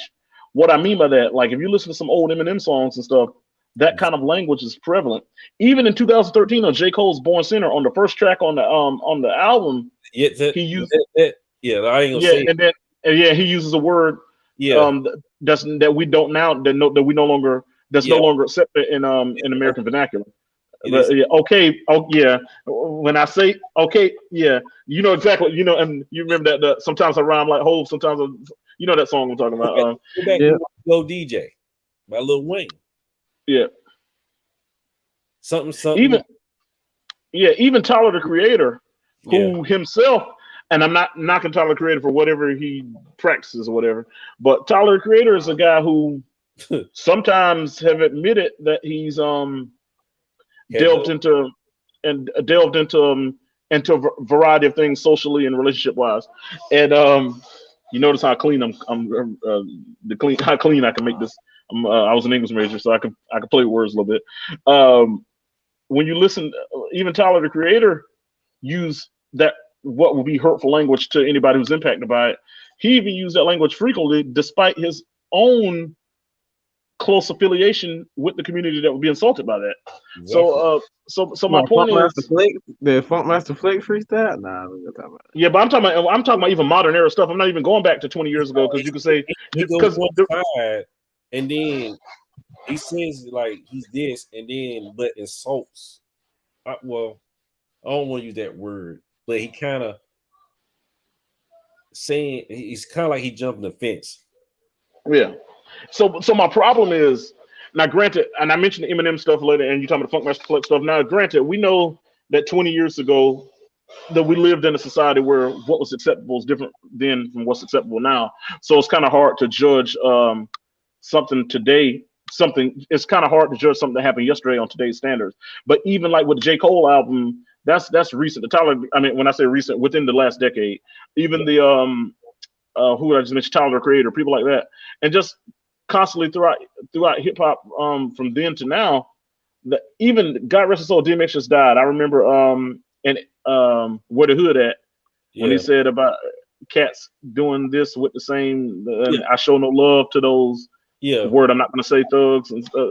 Yeah, that's prevalent in hip hop, but it's to me, it's whether you're liked or not. I think the baby is already a controversial figure because of what happened at that Walmart in Charlotte, and I don't know what happened. I'm not going to speculate on what happened. Nevertheless, the case was resolved, and he was allowed to move on with from it pretty much scot free. When that happens, keep your mouth shut. So that's why when he comes here to Charlotte, I think there's always hoopla around it and people searching him, trying to get him for something. I think there's this sentiment that there are people who want to get him. and so and also he's always involved in controversy. And I'm gonna get to the meat and potatoes in a second, but I always like to build a foundation before I let you in the house. So with the with he's always in controversy too. Like you're always hearing something about a fan claiming they got assaulted when they tried to meet him. They got punched by his bodyguard. They got stomped up by him. He's always in the news about some little controversial incident, usually involving some form of battery or violence. So you already got this negative connotation surrounding him, and it's always oftentimes involving fans or civilians. So you already got this negative connotation that follows you everywhere you go. So it's already gasoline around you. You're already drenched in gasoline, and then you got the audacity to come out and strike a match. Yeah. And I think you had a man that was drenched in gasoline, and there were people waiting for him, waiting for a fire, and then he struck a match. And now he's suffering the consequence for it. But even from a musical side, I think I like some of the stuff. Some of the stuff I'm like, but he has star power. He has a following. So that's why I put him in that. Now back to the point I was getting ready to make. Aside from those people that I shouted out, and there may be some people here and there that I may have missed, but for the most part, those 4 or 5 guys I named, I think are the flag bearers. I think those are the knights. I think those are the guys. If they can stay out of trouble and stay out of controversy, can usher in the new era of hip hop. Now, as far as this era, there's a cookie cutter style. And what I mean, it's a style where the subject matters are pretty much all the same. And when I say all the same, I'm talking about like teeny bop stuff like about my swag and some kind of dance. And it ain't really anything you're talking about. It's almost like you just bragging about your flavor. I mean, it's almost and it's the production sounds the same. The beats are the same. The hooks sound the same. It's a rapper trying to sing a little bit on something. It's like that's why you see so many fly by night people. Like you see so many people being ushered in and out. You see an artist, few songs come out, you don't hear from them no more. Then it's like the artists are now becoming so expendable where we can go bring this guy up, put this joint out, make some money off of him, kick him to the curb, bring the next one up. It's where they're becoming disposable like that now because it's such a cookie cutter style to where you already have a template. And you can just fill in a placeholder to fill out this template. And I think that's the problem. And I think that's why there's an issue with creating new stars. It's almost like WWE struggling to create new stars because they have such a cookie cutter style in the same sense. But go ahead. I'm going to say this, and I already know I'll make it clean as possible. Real clean. Please, Nick, I got to keep my job. So basically what I'm getting out of all this, that rap is now the second coming of androgyny. I wouldn't go that far, but I get what you're saying. I understand that ain't what I meant. I'm trying to make it clean. I got you, Nick. Let me clean it up. Let me clean it. I get it. I'll be like, it'll be like Mr. Clean Shiner when I get done with it. All right. That's not exactly what I meant. And but I understand if you listen to that, I could understand why someone might reach that conclusion and think that's what I meant.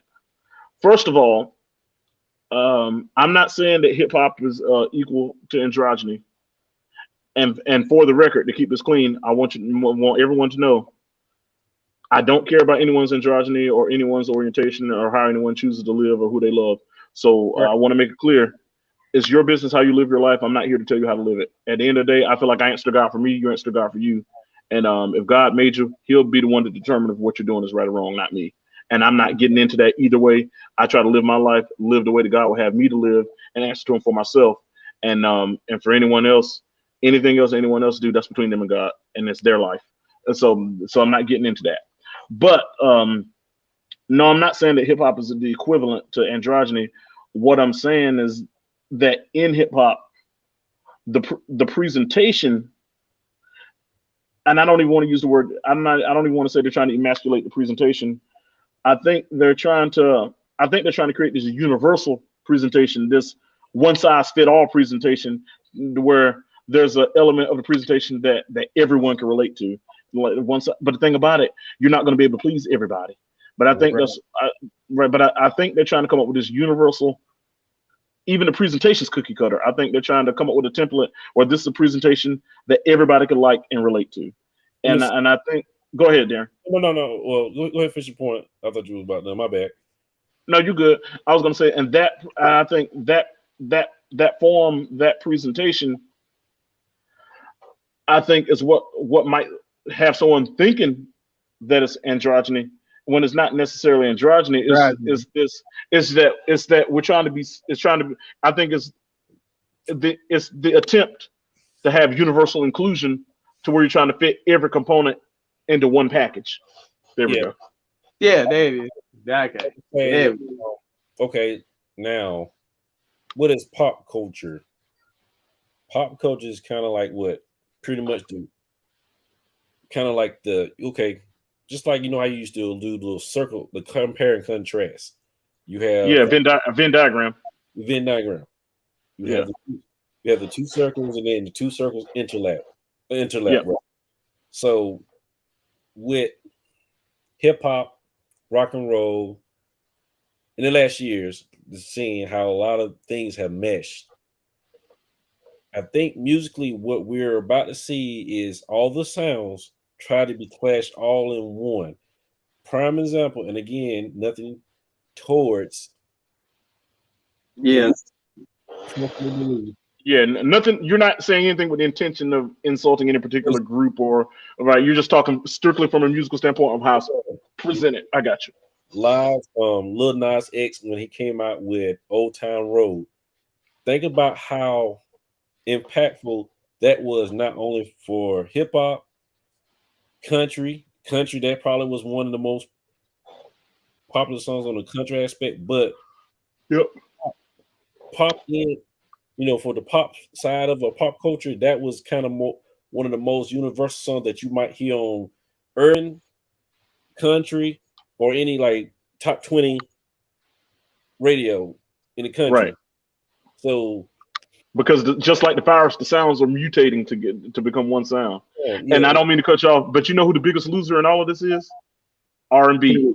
R&B is the primary casualty yep, to the evolution of sound. absolutely. You don't Because the thing about it, rap and R&B, because most rappers now are melodic. yep, So since most rappers are melodic, and then your R&B guys like your Bryson Tiller, they're almost rapping through their song. They're talking through their lyrics instead of singing. So it's like hip hop and R&B have almost become this mhm, one bound together genre, and pure R&B is the biggest loser out of it because you don't. You got a few exceptions, guys like Jacquees and stuff, but for the most part, you don't really just have a pure R&B sound. If you have singing, it's more of on a pop sound. Like The Weeknd, when The Weeknd started out, he was more of an R&B artist, but now he's just become a pop artist. So The Weeknd is now pop, and a lot of and then guys like Bryson Tiller, as I was speaking before, they're kind of talking through the lyrics. Guys like Tory Lane is kind of rapping, singing a little bit through. I'm not getting in his controversy. I'm just talking about just the music. Yeah, it's that. No, It's that. That's what I I'm not mean. even talking about that part of it. Yeah. That's what I'm talking about. The whole cookie cutter thing. And even though we complain and get upset about how it's damaged hip hop, it may have damaged hip hop, but it's all but eliminated R&B to where R&B is now it's not even a thing. It's just now when you hear about tours with R&B tours, they're always nostalgia concerts. 112 R. Kelly before he got in trouble the last time. The, if the remaining members of H Town, 702, people like that. And like most of the tours of R&B now you see are old nostalgia acts, not any new artists. Like Silk was down in Rock Hill a couple of years ago, the performing. Once upon a time, Silk would have been an act that would have been at the Spectrum Center. Yeah, but now they're down at the American Legion of Rock Hill. That lets you know. And shout out to Rock Hill, no diss. But my point is, R&B was which was a staple genre of the black community, even from our parents, grandparents, up until our childhood and through our teenage years. yeah. That's to me, that's pure R&B. Besides a guy like Raheem Devon or something like that, and they're the novelties, the Anthony Hamiltons, and now they're kind of like a little sideshow subgenre that's over there in the corner, not the people that's at the forefront. It's like you have to dig and search to find them, and then when you find them, it's almost like they're a little subgroup. They're not part of the forefront of music anymore, and that saddens me, man. It truly is. I mean, we definitely like you can't even think of a true like R&B artist right now. I mean, As far as of the young generation, you got Jacquees. Yeah. I, That's really it. I'll give it that guy. I think Giveon. I guess he's R&B. I don't really know much about him, but I hear Yeah, his joint on the radio a lot. I mean, that's R&B. You know what? I'll give Anderson .Paak. yeah. Anderson .Paak. He's He's a hybrid though. He's a rapper slash. Yes. He's kind of rock. Anderson .Paak is like Tory Lanez with substance. So my point is, Anderson .Paak actually has substance. I first heard him on a Dr. Dre album 6 years ago, and then I heard him on a Game album that same year, and then I went and got his album Malibu, and like I said, he's like an R&B Kendrick Lamar. Yeah, I seen him in concert with J. Cole when he was touring with J. Cole one year. Yeah, and he was. And the album they got the joint venture with Bruno Mars. Now Bruno Mars is more of a pop, but can do R&B.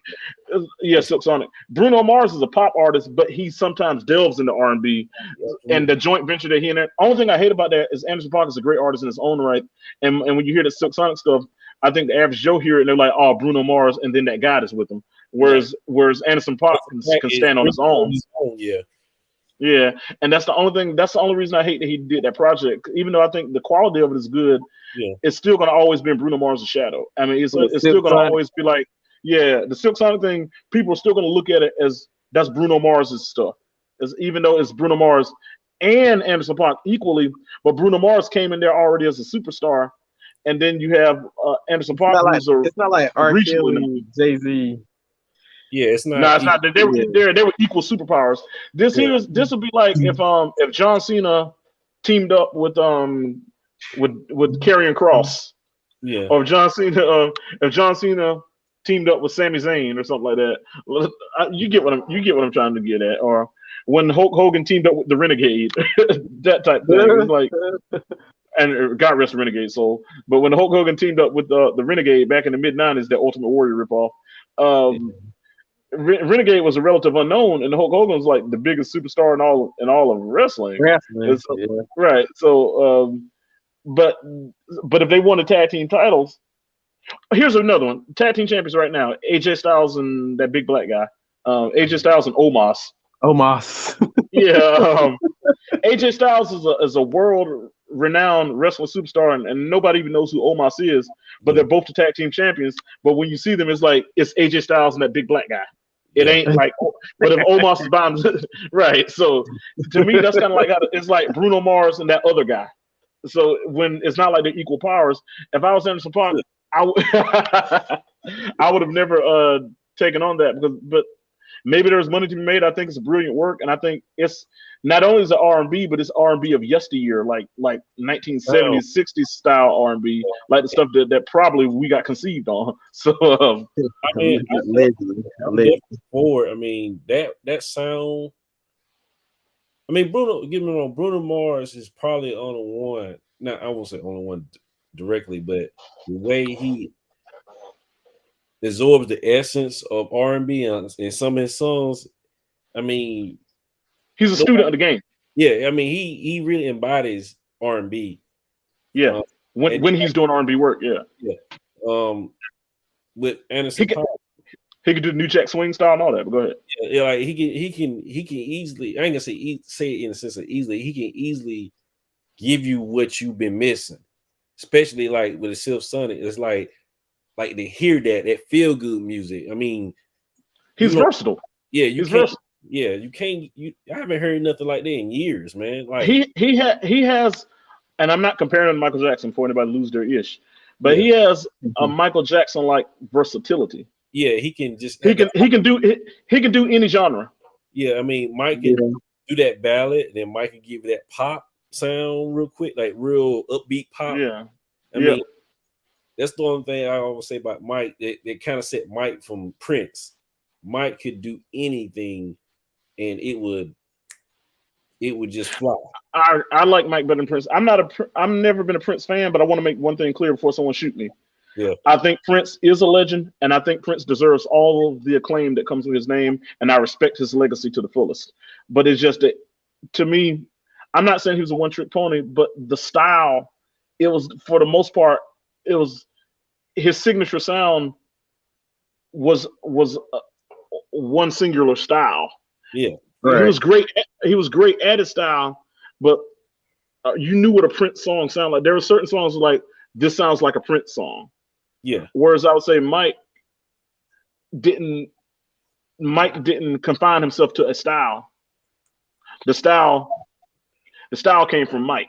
Yeah. And that's why I So, say Prince was a good composer when it came to how he approached the song. great composer, right? But Mike, we just with me when it comes to entertaining and music quality, it was like no other. I mean, Right. What you just said, I want to compartmentalize that a little bit yeah, about the Prince and composition. We can make the argument that Prince may have been the greatest composer, mm-hmm. but I think we could also conclude that Mike was the greatest musical entertainer. Yeah, agreed. Yeah, Right. yeah. So Mike was the greater entertainer. Prince was the better composer. I think Prince may have had the more natural mind for musical composition, songwriting, and all that because he's a great songwriter. I think Prince had a better mind for music, but Michael had a better natural ability for entertainment. Yes, yeah, absolutely. All right, guys, we're finna get into the spin of this wheel. We got to spin this wheel. We got to get some people some items. Some items. You got me going in circles. Let's get this thing pulled up right quick.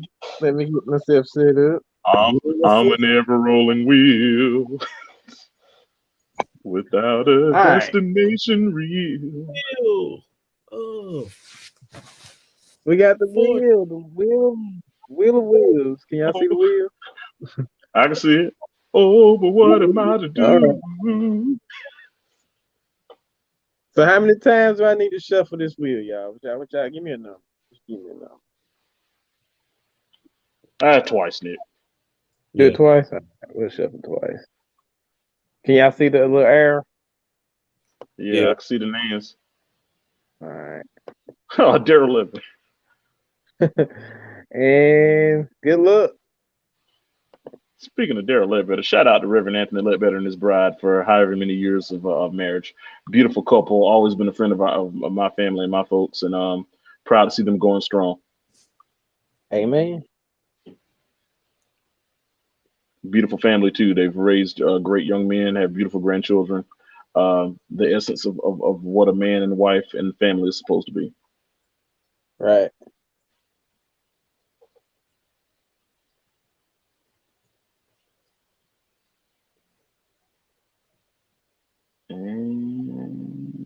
Oh. And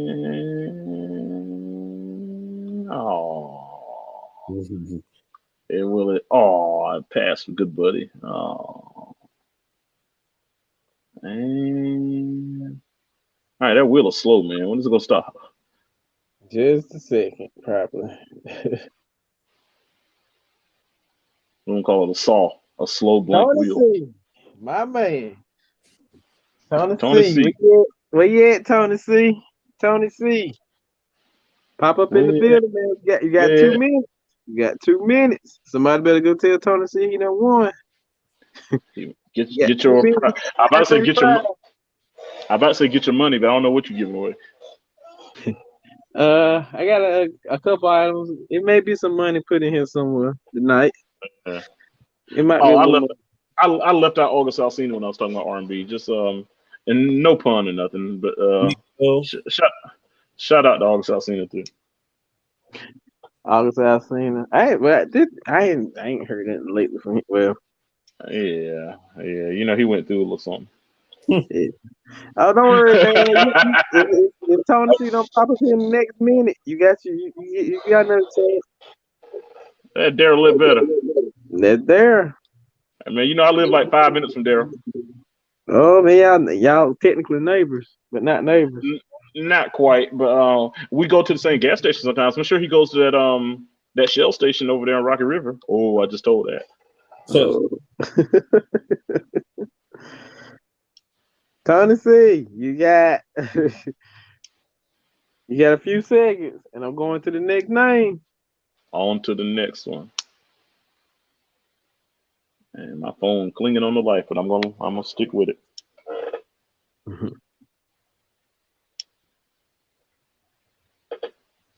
All right. We're going to the next name. It's 9:35. Next Hey, Tony name, C, he should have been here. Tony C. And let me make it clear. Kaboom. Boom. Guess who stepped in the room? Boom. All right. Take it out. Well, we're gonna shuffle it 2 times or 3 times. We'll do 3. I did 3. Yeah. 1, Yeah. 2, 3. Spin that thing. Spin that thing. That's gonna be our song. Spin that thing. Spin it. Spin it. Ain't that a song? Mm-hmm. Oh, that's cut it. That cut it. Cut it. Cut it. Spin it. Cut it. Whatever. All the songs sound the same. It's close enough. It's close. Yeah, whatever. They all sound the same. All the songs look alike. There we go. OTG. Was he the one that had that push it, dude? That push it. Yeah. Go get him. Was that him? Yeah, that was him. Yeah, I was mopping through the beach. Yeah, that was actually a good song given the time frame that it came out. Yeah, okay, it was different in it. It was more catchier than the norm, which you were used to hearing. Yeah, what I liked about it, it was raw, and you could hear his hunger. You could hear the desire for greatness in it. It's like it was simple, but you could hear that hunger. Yeah. Oh, you got another one. Who's Deanna that? Grace. Salutes. You got 2 minutes. You got 2 minutes. Deanna 2 Grace. minutes. 2 minutes. 2 minutes. Deanna Grace, you're on.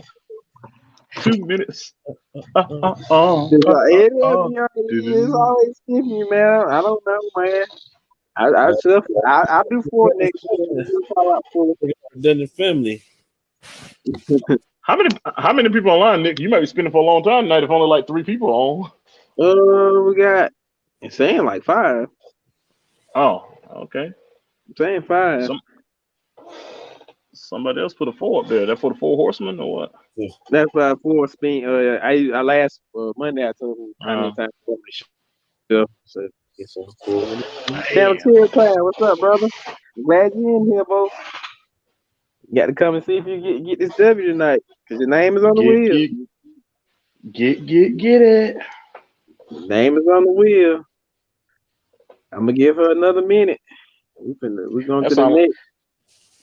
It sounds like a sermon, but instead of saying wheel, W-I-L-L, instead of W-H-E-L, is your name on the wheel. Your name's on the wheel. Sing us a church hymn, somebody. Nah, not today. Not today. Not today. If you don't get me started now. Oh yeah, man, I appreciate you for letting me up there, man. We had a good. We were just talking about the same stuff we were talking about last night, man. Had a good discussion. We talked about the eras of hip hop and who would be on the Mount Rushmore. We had a pretty good discussion last night. It's bigger than hip hop. Well, you're going into dead praise. That's exactly what I did.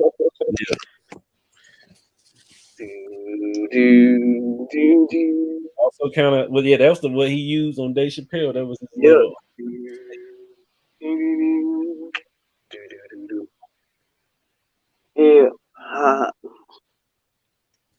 What the beauty of hip hop? Oh, sorry. Go ahead. We're going to the next one. Yeah, the beauty of hip hop when it was in its heyday is that there were so many styles of it. Even within the genre, it was like subgenres of it, and that's what made it so beautiful.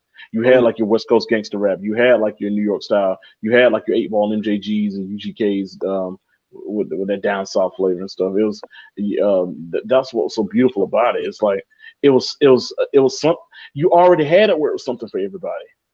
Yeah, I mean, like the Ghetto Boys, like when hearing them, when I first heard Mind Playing Tricks on Me, like you knew New York, you knew West Coast, but when you heard them, I heard where I'm from, the way they cadence and how they talk, how they talking about their lifestyle. It sounded like stuff we heard in that time in the 90s and 80s, how I might hear my uncle or family friends talk like that. Like, see, Scarface talk like that even now. Yeah, it's like the way they. I mean, in my opinion, like Scarface probably is one of the most underrated. I could. Amen.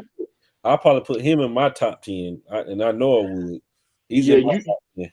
man. When I think of a line by Scarface to give me chills, to say, at the end of Smile when he started praying, Yeah, and he said, "May we all have a moment of silence." And he said, "As we journey into outer space, like may the angels help you lead the way." Yeah. All work, no play. All work, no play, man. You got 2 minutes. Pop up in the chat. And he said, "For those who have passed away, be there to meet us at the pearly gates." Chill Town says Scarface the Diary is timeless. Yep. It's like what it was. And then it said, hold up, those who passed away be there to meet us at the pearly gates. And as we head to the dawn of light, I hope it leads to eternal life. We save a prayer for the homie Pac. Yeah. And man, that was right after Pac got killed, but Pac was on the song too. Well, a few months after he got killed. And at the end, when he just said, "We save a prayer for the homie Pac," man, that just give you chill. Yeah. Would you just smile for me? Johnny P on that hook, man. Yeah. Johnny P. Speaking of hooks, Johnny P was like the Chicago Nate Dogg. Yeah. Like guys like Nate Dogg, Johnny P, Devin the Dude, Sleepy Brown. Yeah, Devin, those guys like I don't think all works on here. You put them on any of their because they were more regional too. Like Sleepy was Atlanta, Devin was Houston. Houston, and he did a lot of stuff with Dr. Dre too. Like Devin the Dude's legendary too with his hooks and his bars. I agree. I love Devin the Dude's verse. And, the song of Lil Jon, the East Side Boys, "Ooh Na Na." I can't really sing the lyrics under that. "Ooh na na na na." I'm not gonna sing the rest of it. But he was just like he was smooth, and he wasn't trying to force it. That's what I love about his verse. And that song is about. You know what the song's about, but he made it sound so eloquent. It just like a dude speaking French almost. Like he just a song where you're saying things that might get you slapped on the first date, but he made it work. Yeah, ooh, splash. Yeah. Ooh, na, na, na, na. I'm gonna listen to the song after I get off of this. And I want you to blank me. I'm tired of something. So I ain't gonna sing lyrics to that. Who's gonna win it? Who's gonna win it? I hope it's somebody that's on the line. Win, win, win, win. I think we do got to win on one. This is it. This might be the one. Man, I hope so, man. Yep. Salute the channel Chill Town. He did it. You did it, man. Chill Town. You did it, baby. 1.1 million in a short week. Chill Town, you in here? Has he dipped? Has he dipped? Oh, that's why you don't leave her. There he is. He's here. Okay. Never. Yeah, don't leave for the benediction. All right, man. I'm gonna give you a chance. I'm gonna give you two numbers. Oh yeah. I'm gonna give you two numbers. Oh, there's some more to it. I should have known that. 112, 605. 112 or 605. 112, where the players dwell. 112 or 605. Ding, ding, ding, ding, ding, ding, ding, ding, ding, ding, ding, ding, ding, ding, ding, ding. I thought I told you that we won't stop. I thought I told you that we won't stop. I wanted you 112. Oh, here we go. I got you. Make sure you want that. Item from the new movie Black Widow. It's a collectible Funko Pop. Oh, he getting real prices. Okay. Making you one that pay for your phone. Make sure you're one that take you home. And yo, I'm not the one that gave you stones on the days alone. I can make you moan. IG, bro. And I'll go ahead and ship it out for you tomorrow. Everybody know I got more bounce in your ounce. Bad boy get more money than you can count. One by thing you can't even pronounce. I'll do it to you, cat, for a large amount. I'll go ahead and ship it out, please. And when the beat come, I know where to put down. Why you can't let bygones be bygones? Salute to Chill Town for the W, and everybody, if y'all ain't subscribe to the channel Chill Town, y'all go over there and hit that subscribe button over there, man. Yes, sir. Guys have some good stuff going on over there. Yes, sir. Man, I like this version with the video in it. It has a little life to it. All right, my Whoever. shuffle of the queen. Good God, how many are you giving out? I got 2 more to give out. You giving out more than the government. Yeah. Right. Y'all heard it, government. Y'all need me. I'm gonna die. No, Let's hope like this person. West running 20 and 20. Man, I hope Daryl wins since he's a good dude. I hope somebody wins that's online. Yeah.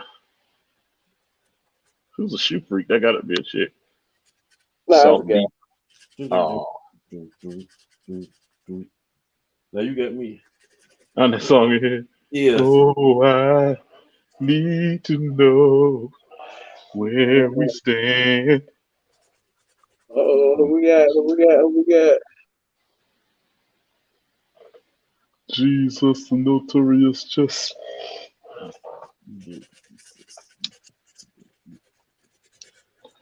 That wheel's so slow at the end. It is. I think we got a winner right now. I hope so. Please be online. Quita Mars. Quita Mars. I used to work. I used to work with Quita Marsh back in the day. Yeah, that's a Quita. If I you're know. online, girl, get in and I know. type it Quita. up. We worked together at Captain D's back when back when we were in high school. Yo, Channel Chill Town. That's his information, y'all. If y'all looking for him, y'all hit Channel Chill Town up. Yo, what's up? What's up, Jeff? You online too? Quita, you got another 2 minutes. Then I'm gonna move on. I I might doubt need to she. go down for a minute. Yeah, man. I don't think the Quita on here. I give her a minute. 1 I ain't minute. seen her. I ain't seen Quita Marsh in like 8 years. I seen her the other day, I think. Yeah, it was the Last other day. last time I saw her was in Charlotte. CIAA week on 2013 when class 2006 met at Rock Bottom and had some food and drinks. I know she's not with '06, but she came and swung through anyway. Yeah. Like, I think she '05. I think she's having some kind of thing at the Lockhart Taylor Building Saturday. It's like a kind of like a food festival. I don't show up to junk I ain't been invited to. Hey, I don't, food that time, ain't my style. That ain't my style. food This ain't festival. this ain't like college where you just crash parties and stuff like that. Yeah. You know. Oh no, it's for the whole county. It's like a food festival. Oh, okay. Yeah, it's a whole event. Oh, she doing it like that. She. Yeah, I was like, it's a lot of people gonna be there, so I might go in there and do a little vlogging. I ain't even gonna be. I ain't gonna lie to you. I'm not even gonna be in Waysboro Saturday. I figured it. I mean, not being funny, but yeah, I ain't. I might be. I might be in Waysboro Sunday, and I can't guarantee you that. I can't guarantee. I can guarantee. I can guarantee. Okay, we're gonna move on. Yeah, I could have told you she won't hear. I don't think we had that many female. I don't think we have females just listen to us. I mean, young ladies listen to us like that. Well, I mean, it was a good little bit in here Monday. Oh, word? Well, I won't. I guess that's your when you cater to the ladies. Well, I don't care. Lady night. he like DJ. This is DJ Easy. I can't say the rest of it. Easy stick. He died too. DJ Easy Trick. I'm calling Easy Trick. Ricky Harris. Shuffle again. 3 times and a spin. And we're back with the blank off hour with DJ Easy Trick. The one that slapped the cross show What a yeah. When I met you last night, baby. We can't sing any of that because it's gonna go soft real quick. That's it. After when I met you last night, have never met a girl that I've loved in the whole wide world. And I can't go if corrupt gay. Nah, I'll leave that alone. Uh-oh. Here we go. I know this guy's online. Which one, Daryl or that Tony? And there. Yeah. So I said, I don't want to have to ship that thing out to Arizona. No, hey, Daryl Ledbetter for the W. Salutes to Daryl. Daryl Ledbetter. Daryl, you in the chat. Come on out. Come Nick on over there, down. Nick Come over there on now. looking like Exhibit. Yo. What's the name of that song? What you see is what you get. Yeah. I don't know There he that. is. Daryl, I'm going to give you an ultimate test. And this will be the last one I do for that. And the next one will be the finale. Okay. Oh, Daryl, Lord. 112 or 352?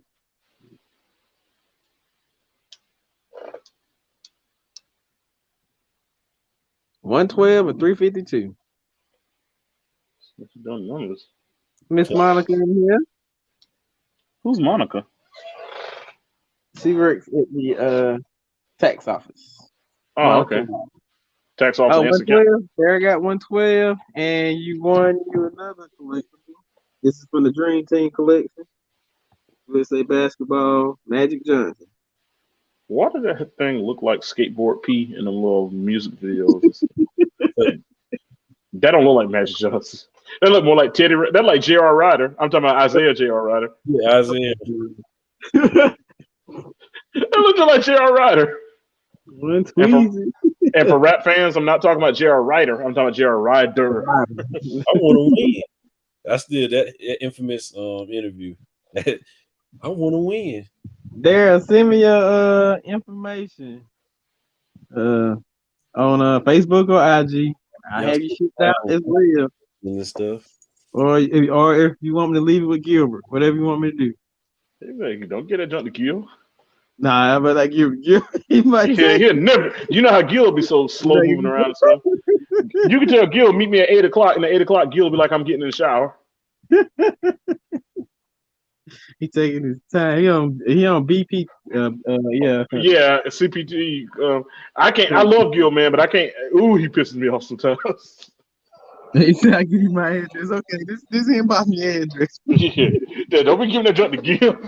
You might as well just not give it to him at all if you're gonna do that. All right, y'all. I got the last one.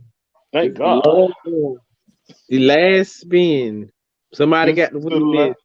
this The is last the spin. last time. It was for the So I'm gonna last shuffle this time. bad boy 10 times.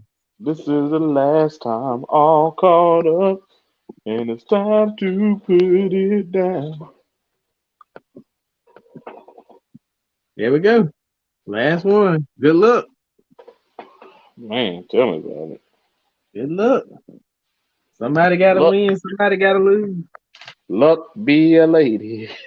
Yeah, Yeah, we're gonna sing some Frank Sinatra and stuff. I've got you under my skin. Who we got? Who we got? What's his Are the name? stars out tonight? I don't know if it's cloudy or bright, but I only have eyes for you. Oh, yeah. Mm. That wheel is slow as molasses. It's always that way at the end. It's always that way at the end. And the winner on this one probably is going to be Zaya. Who? 0712. Zaya. Zaya, if you're in the chat, look, man, you already missed it, man. I called your name, you on in here. It's too You had late. won something. It's It's too too late. late. It's too late, baby. Don't Now worry, it's you'll too be late. here on the 150 one though. When the 150 come up, your name, I ain't forgot nobody. Your name's still here. Zaya, you got 2 minutes. Man, get that Joker 1 minute. Zaya, you got 1 minute. There you go. You don't need. How about I say if God called your name right now, would you wait 2 minutes Oh before you no, answer you him? not you. I was talking about all work no play. He won earlier, but he wasn't here in the chat. So get what? Too late. I had to move on, go to the next. But I'll be everybody that's in it in this moving one will be in the on, 150 one, so no need to be discouraged. You still get moving another free tag. on, All we gotta do is moving get them up to on, 150. So y'all know what y'all need to do. Get them people out here subbing to the channel. moving on. I'll be moving I don't know on. if Zay gonna come in here. Well, she ain't coming. I promise you'll be here by now. She'll coming. Oh, he's there. Who's Zay? Well, somebody just said Who he's there, but I don't know who they were talking about. you talking about? ERD. ERD? Oops. Who's there?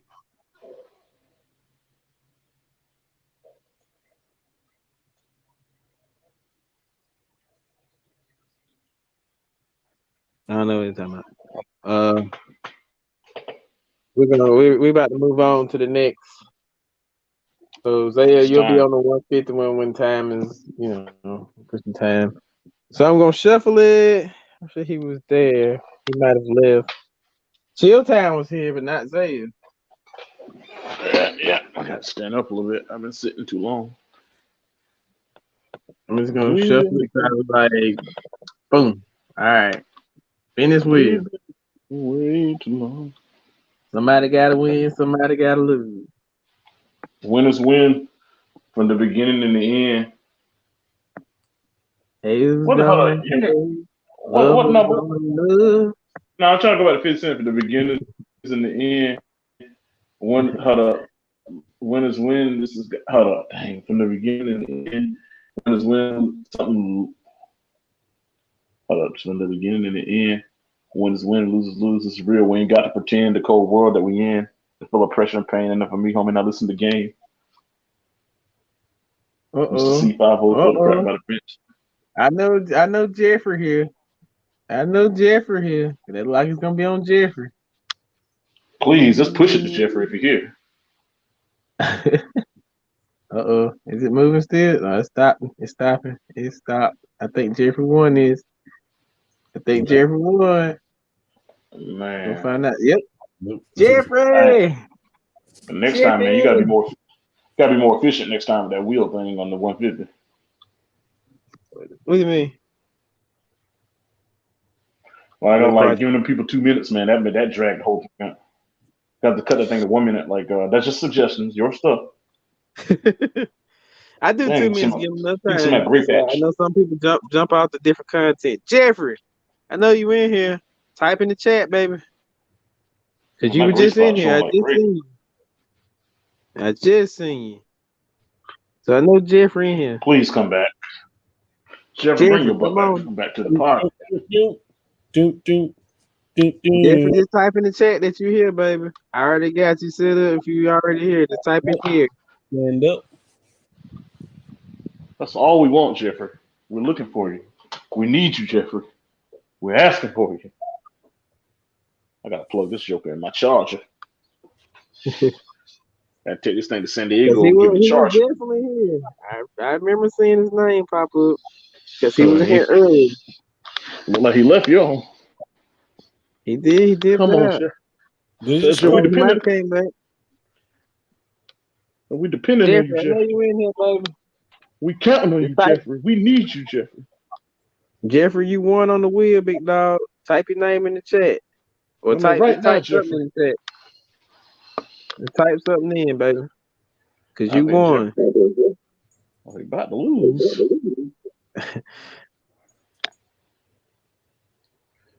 I'm giving to the striker team. Give him the Somebody 10 got best. the win. Lord have mercy. We gotta make sure we got enough people on the line next time for this thing. How many people online now? Right now we got 6. Hey, we're doing well. Yeah, we got 6. Just the 6 of us. We can make it if we try. Jeffrey, I hate to have to move on from you, bro, because I know you was in here. You left at the wrong time, big dog. Look at all these. I got all these Facebook alerts I hadn't even checked yet. All right, Jeff, I'm finna move on, big dog. Yeah, you gave him enough time. I was waiting on you, man. We're gonna put you off. We're gonna spin the wheel. I'm gonna shuffle 5 times. You about like Booker T now. Five Five times, times. 5 times, 5 times. WCW. WCW. Every time Wednesday come around, I'm like, that's the only WCW I knew about. WCW.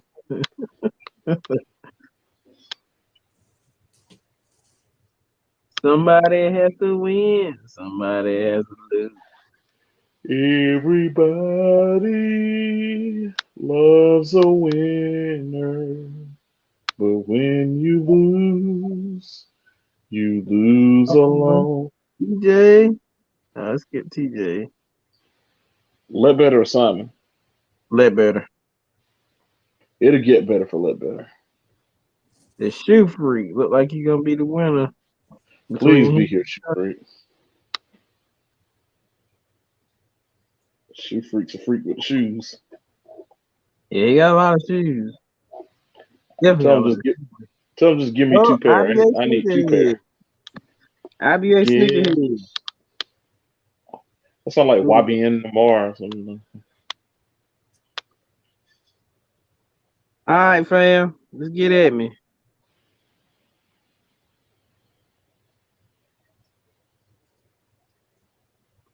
IBA sneakerhead. Where you at, big dog? Where you Yeah, left. Wrong. at? Where is the church clergy? Are there a preach up in here? I don't know. Preach, preacher. I tell you what, I know who preached the eulogy the other night, though. Oh, I keep the boosters boosting. Well, hold on. The best one I seen is from Harlem Nights. Which one? The what Dipset was like a Senate Hall, and then when Oh, they was shooting quick. Hey, y'all remember the song by you remember the song called by Gangstar and Jada Kiss called Right Where You Stand? it sounds familiar. I'm about to look it up. Anyway, like in the verse of like Kiss, Jada Kiss like Kiss keep funeral homes open. I just thought about that. All right, I'm shuffling it again, y'all. That was like some of the Somebody later got Gangstar to stuff. Yeah. Like back, this like 2004 Gangstar. Like it did kind of like at the end of the road for Gangstar. Mm-hmm.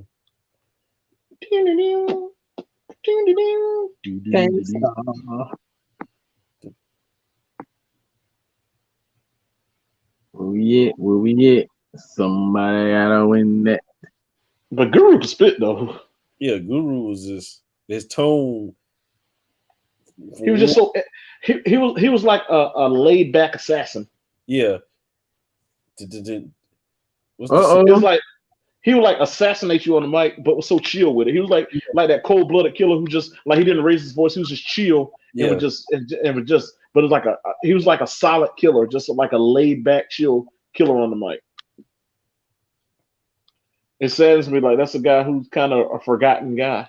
Yeah, that's what I'm about to say. It's like if like you like, oh man, Gangstar, like how did I forget Guru? Shout out to bitch ass Chris.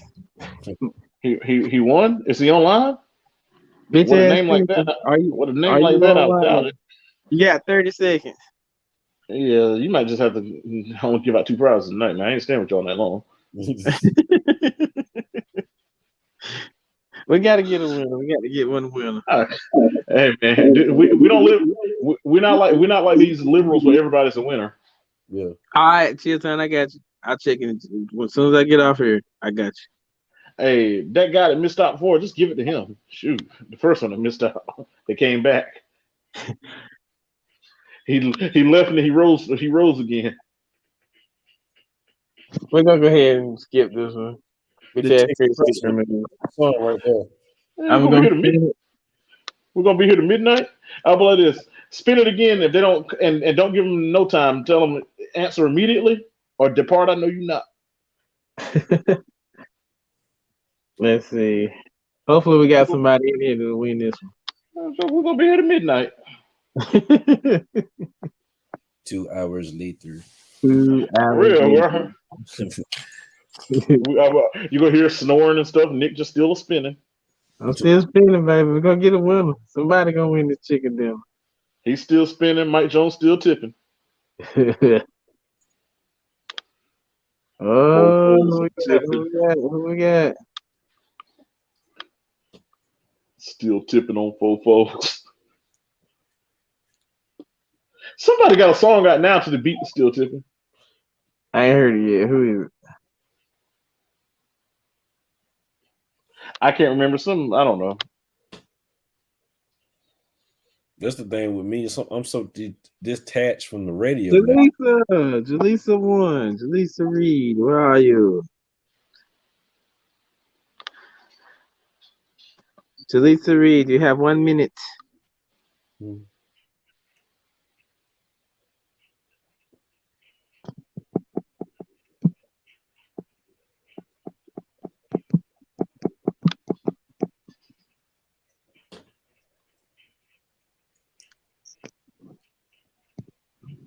Jaleesa Reed.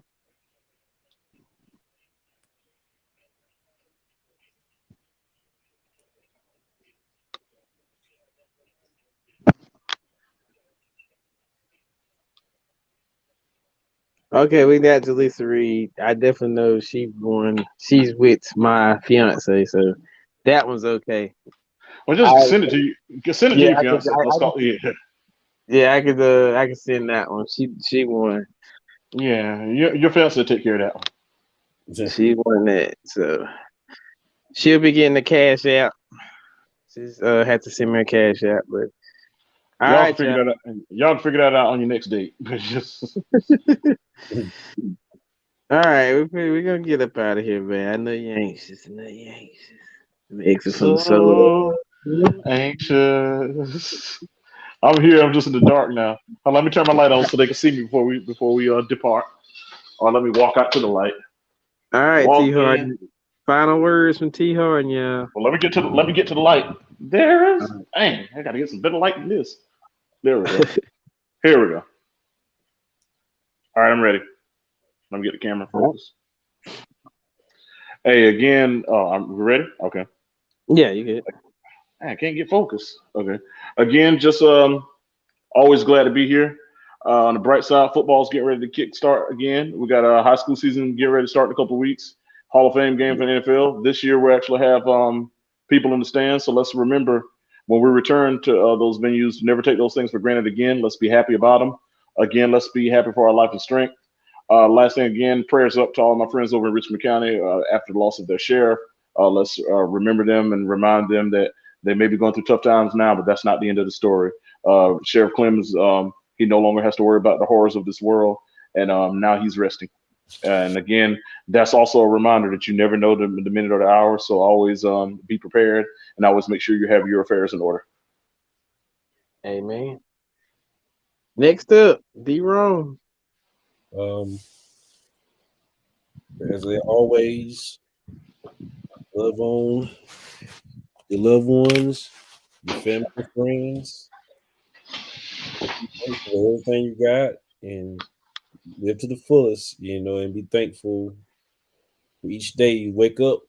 You got another chance to make something of yourself in this world. So, good night, everyone. Stay blessed and prayed up.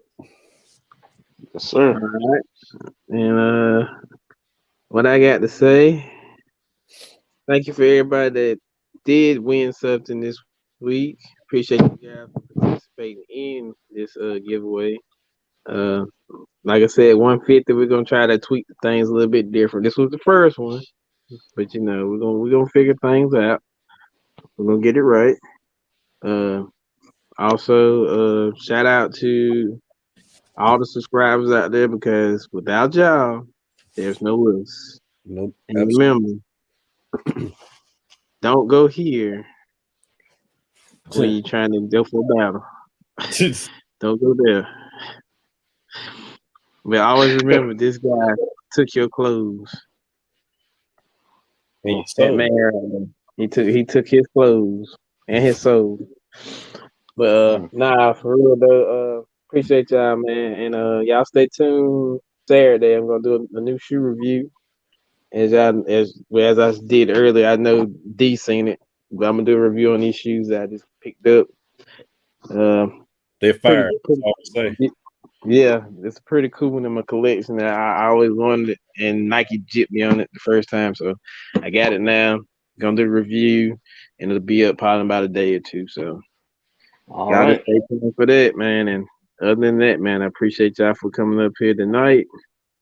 Yeah, we're finna get up out of here. We've been on here 2 hours and 10 minutes. We're All about to right. be on the midnight. Yeah. I'm gonna see y'all later. All right, All fellas. right, y'all. Yes. Good night. Take care. Peace.